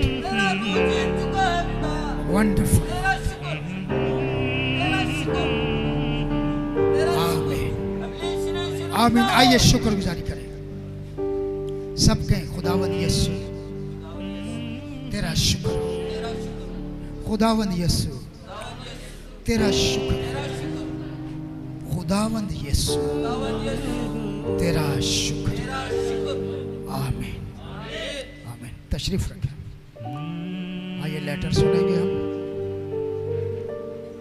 brother Joseph Branham का letter सुनेंगे। Praise God, hallelujah. Together, उकाब इकट्ठे हो रहे हैं। Letter by brother Joseph Branham and the Branham tabernacle. एक कलाम की कुंवारी दुल्हन।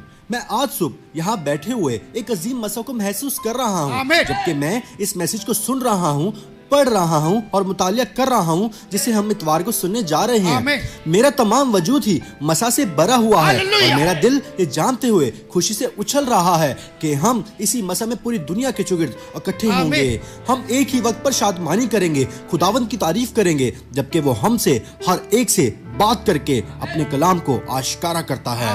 यह मसा इतना असीम होगा कि हम सब चिल्लाएंगे और शोर मचाएंगे। हालेलुया, आमीन। खुदावंद के नाम की तारीफ हो। और ये सब पूरी दुनिया के चौगिर्द एक ही वक्त पर होगा, जबकि हम आसमान को हमारे नारों और प्रस्ती से भर देंगे।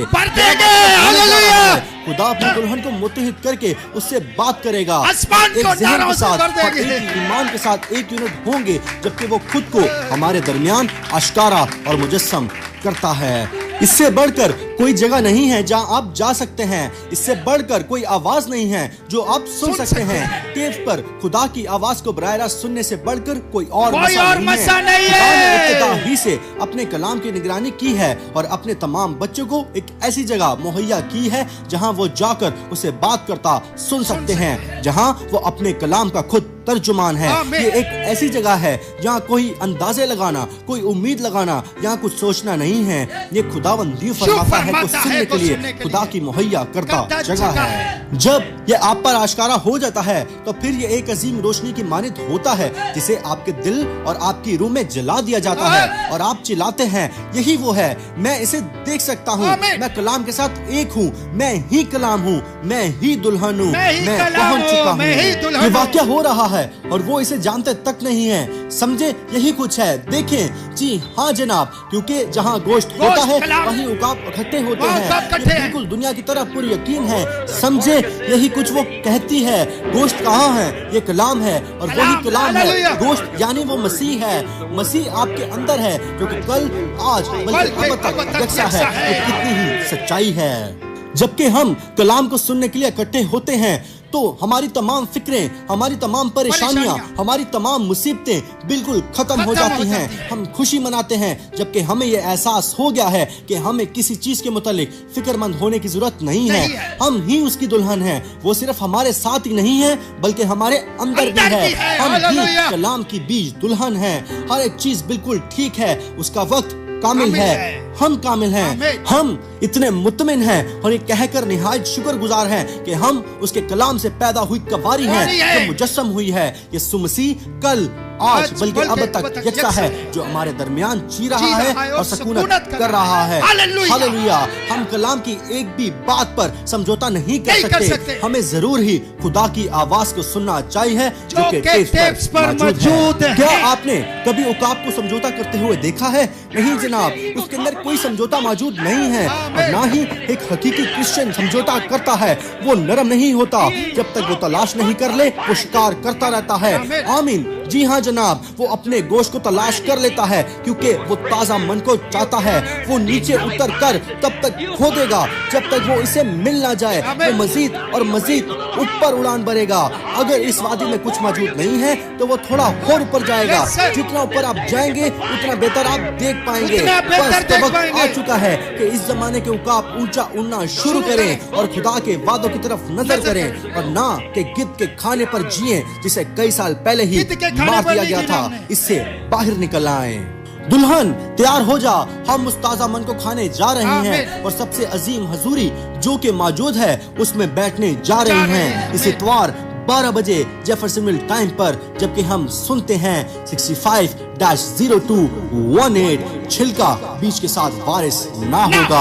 हम पूरी दुनिया के चुगिर्द दुल्हन को दावत देते हैं कि हमारे साथ जुड़ें, जबकि हम इस जमाना में खुदा के कामिल मुहैया करदा रास्ते में से खाते हैं। यही वो वाहिद जगह है जहां दुल्हन कलाम की हर एक बात पर आमीन कह सकती है, जहां रूल कुदस का सुप्रीम मस्सा अपनी दुल्हन से प्रेस प्ले करने के वसीला बात करके और उसके कलाम को सुनकर और कबूल करने के जरिया उसे कामिल करता है।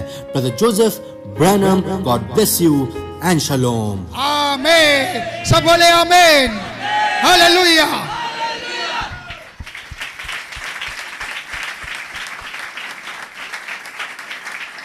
भाई यूसुफ ताज को हम वेलकम करेंगे। बहुत बड़ा काम करके आए हैं। 13 जानों को यीशु मसीह के नाम में बपतिस्मा दे कर सर गोदा में जोरदार ताली में वो आएंगे, गवाही देंगे और उसके बाद हम अदिये का गीत गाएंगे और फिर इसके बाद हम आखिरी दुआ करेंगे। आ जाएंगे यूसुफ भाई, आ जाए। शुक्रिया भाई साहब। मसीह के बाबरकत हो जलाली यीशु नाम में मेरी बहनों को, बेटियों को, भाइयों को, सादे मोहतरों को मेरे सलाम पहुँचे। मेरे जीजो, बहुत मसा है यहाँ पर, बहुत हजूरी है और जब हजूरी होती है तो बंधन जुए टूट जाते हैं। आमीन। बैरियल भी यीशु नासी ने तोड़े हैं। आमीन।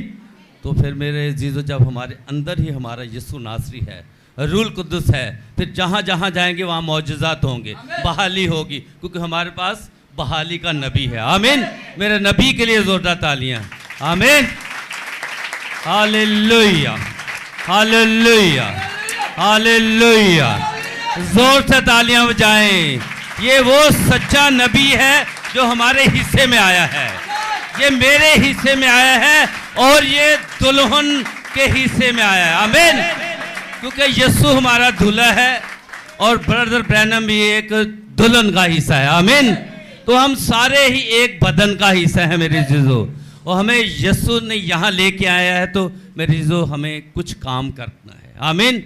कुछ करके दिखाना है मेरे जीजो, क्योंकि जब चले जाएंगे तो कुछ फिर पछतावे के अलावा कुछ नहीं है। आमीन। ये दुनिया का माल दुनिया में ही रह जाएगा मेरे जीजो, लेकिन जब हम कुछ खुदावंद के लिए करेंगे तो वो हिस्से में आएगा। आमीन।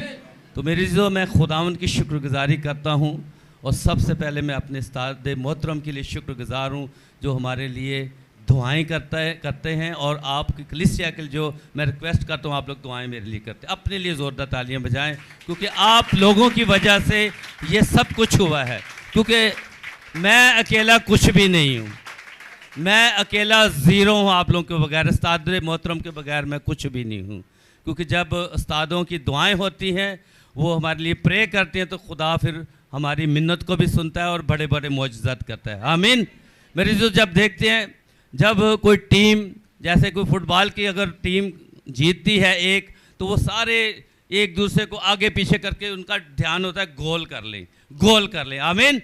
गोल करना है। हमें पता है कि हमारे अंदर खुदा ने कौन सा गोल करवाना है, हमें पता है। हमें पता है जब उस टीम में एक गोल टीम जीत जाती है और एक गोल हो जाए तो सारे जश्न मनाते हैं, खुश होते हैं। आमीन। तो ये जीत जो है ना मेरी नहीं है, ये आप लोगों की है। आमीन। मेरे यस्सु के लिए जोरदार तालियां बजाएं कि ये यस्सु बादशाह ने सब कुछ किया है। आमीन। कि वो शहनशाह को शहनशाह है, वो शाह अजीम है, वो सब कुछ ही कर सकता है। आमीन। Only believe. आमीन। हर चीज पॉसिबल है खुदा यस्सु के नाम में। आमीन। सब कुछ हो सकता है जब हमारा ईमान यहाँ तक आएगा तो मेरे चीज़ों फिर सब कुछ ही हो सकता है। तो हम खुदावन की शुक्रगुजारी करते हैं। मैं पिछले दिनों सादे मोहतरम से दुआ करवा के गया कि हम वहाँ खुदावन के काम के लिए भी जाना है, और बेटा दानियल है उसका, क्योंकि खुदावन ने हमें वहाँ खूबसूरत बेटी सारा बेटी दी है और खुदा परस्त वो फैमिली दी है, उसके लिए मैंने जाना था। क्योंकि उनके माँ बाप तो यहाँ आके और पास्टर साहब के सामने जितने मेरे बहन भाई थे दुआ करके उनको रुखसत कर दिया था, लेकिन हमने बेटी को भी नहीं देखा था, उस फैमिली को भी नहीं देखा था। ईमान से ही उन्होंने बोला भाई हमें रिश्ता कबूल है। बेटा रिनहार्ड वहाँ गया, सादे मोहतरम गए, तो मैं समझता हूँ इनके वसीला से सब कुछ हुआ है और ये खुदा के वसीला से हुआ है। आमीन। मेरे यस्सु के लिए ज़ोरदार तालियाँ फिर बजाएं, क्योंकि खुदावन वो करना जानता है, वो कर गुजरता है, क्योंकि वो हमारे दिल को जानता है। आमीन। उसकी मामा ने यहाँ दुआ करती थी रो रो के कि खुदावन वो रिश्ता मेरे सामने लेके आ जो खुदावन तू चाहता है। आमीन। जब वो चाहता है तो मेरी चीज़ों फिर सारे मामला जब खुदावन अपनी बेटी देता है तो वो अपने खुदा के लोगों को इस्तेमाल कर लेता है। आमीन। एक दिन मैं सोया नहीं वहाँ पर, रात दिन मैं चलता रहूं कि ये आप लोगों का सर ऊंचा हुआ, मेरा नहीं हुआ, मेरे यस्सु का सर ऊंचा हुआ है। मेरे उस्ताद की इज्जत हुई है और मेरे उस्तादों की वजह से मेरी वहाँ इज्जत हुई है। जहाँ जा रहे थे वो पास्टर शमौन साहब के वहाँ से आए, मुबशर साहब आए, ये इनकी वजह से सब कुछ है, आप लोगों की दुआओं से सब कुछ है। तो इसलिए मेरी जीत जो है ना खुदावंद की तरफ से आप लोगों की है। ये सब की नज़र हमारे ऊपर है, क्योंकि यहाँ सच्चाई है और इब्लीस नहीं चाहता ये सच्चाई फैले। जहां जाएंगे आग लगा देंगे। आमीन। आग लगा देंगे जहां जाएंगे, ये शोले बढ़ेंगे यीशु के नाम में। तो मेरे जीजो कितनी बहनों बेटियों ने वहां उनकी अंदरूनी बीमारियां थी जो मेरे पास आई। उस मीटिंग में खुदावन ने जो है ना गवाहियाँ तैयार की हैं। मेरे पास सुबह आई साजिदा बहन, उसने बोला मैं ठीक हो गई हूँ। उसने बताया मेरे घराने में ये मसाइल है। उस घराने में मीटिंग की, यकीन करें बहुत बड़ा काम हुआ। जब मीटिंग की तो एक बुजुर्ग जो उसका बाप था सिस्कियाँ ले के रो रही थी बहन कि मेरा बाप जो बपतिस्मा ले क्योंकि इसका एंड चल रहा है। खुदावन जानता है, मैं वहाँ गया हूँ, मैंने दुआ की और छोटा सा पैगाम दिया, खुदा ने बड़ा काम किया। आमीन। दूसरे दिन ही हम लोगों ने 7 बपतिस्मे दिए, 7 बपतिस्मे दिए। दूसरे दिन को चैन तो लग ही नहीं रहा था, रात दिन मैं दुआ करता था। और यकीन करें वहाँ जिस घर में उस घर में रह रहे थे वो बुजुर्ग जो थे वहाँ के, उनके वालिद, वो यकीन करें वो उनके दादा, वो मुझे जब देखते थे कि मैं 3 बजे 4 बजे उठ रहा हूँ पूरा दुआ कर रहा हूँ तो बोल रहे मुझे आपने अपने जैसा कर दिया। बुजुर्ग मेरे साथ शुरू हो गया, बुजुर्ग मेरे साथ हुआ, इतनी बेदारी आ गई। ये खुदावन यस्सु के नाम को जलाल है। फिर सबसे बड़ी मैं शुक्रगुजारी खुदावन की करता हूँ कि जब मैं यहाँ से गया तो सारा बेटी का उसका नाम सवेरा है, लेकिन मेरी मैडम ने, मेरी मिसेस ने, मेरे साथी ने उसका नाम सारा रखा है और सब लोगों ने उसको सारा ही पुकारना शुरू कर दिया है। आमीन।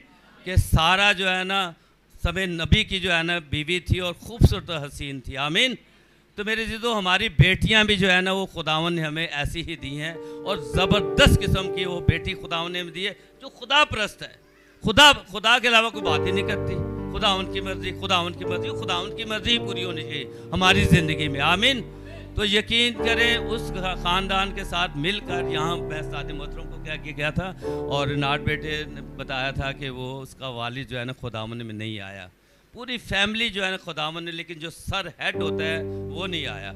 और मैंने यहाँ से फ़ोन किया और बहन को जो यहाँ भी आपसे सामने बात करके गई थी, बहन रक्साना, और बेटी को भी फ़ोन किया, बेटा आप भी दुआ करो, हम भी सारे खादमों के साथ मुत्तफिक होकर दुआ कर रहे हैं। ये खुदावंद अपना जलाल ज़ाहिर करेगा, हमारा भाई खुदावंद में आएगा, निजात याफ्ता होगा। आमीन। यकीन के यहाँ से मैं ईमान से गया हूँ, सादों से दुआ करवा के गए हैं, तो वहाँ 3 दिन के अंदर अंदर जो है ना, मैं जब दुआ करता था तो मैंने खुदावंद कहा कि मिन्नत की खुदावंद तो अपना जलाल ज़ाहिर कर, तो अपना जलाल ज़ाहिर कर, जब मैं आया हूँ तो यहाँ मौजज़ा होगा और ये निजात का काम होगा। इसी तरह मेरे अज़ीज़ों, जब मैं पहले दिन गया हूँ तो वहाँ उन्होंने मुझे मौका दिया कलाम सुनाने का। वो फैमिली मीटिंग थी, उनके पास्टर साहब भी थे, उन्होंने बोला आप ब्रदर यूसुफ, हालांकि मैं तैयार नहीं था, थकन हुई थी बहुत ज़्यादा, लेकिन उसी रात जब गए हैं तो खुदावंद ने भाई से बात की और पूरी फैमिली से छोटा सा पैगाम जो पाकरू ने मेरे अंदर डाला था वो मैंने शेयर किया। तो उसके बाद दूसरे दिन फिर मैंने दुआ की, मैंने उनके पासबान से भी कहा भाई मैं काउंसलिंग करने लगा हूँ भाई से अलग से, और आपने भी दुआ करनी है। फैमिली को भी बोला।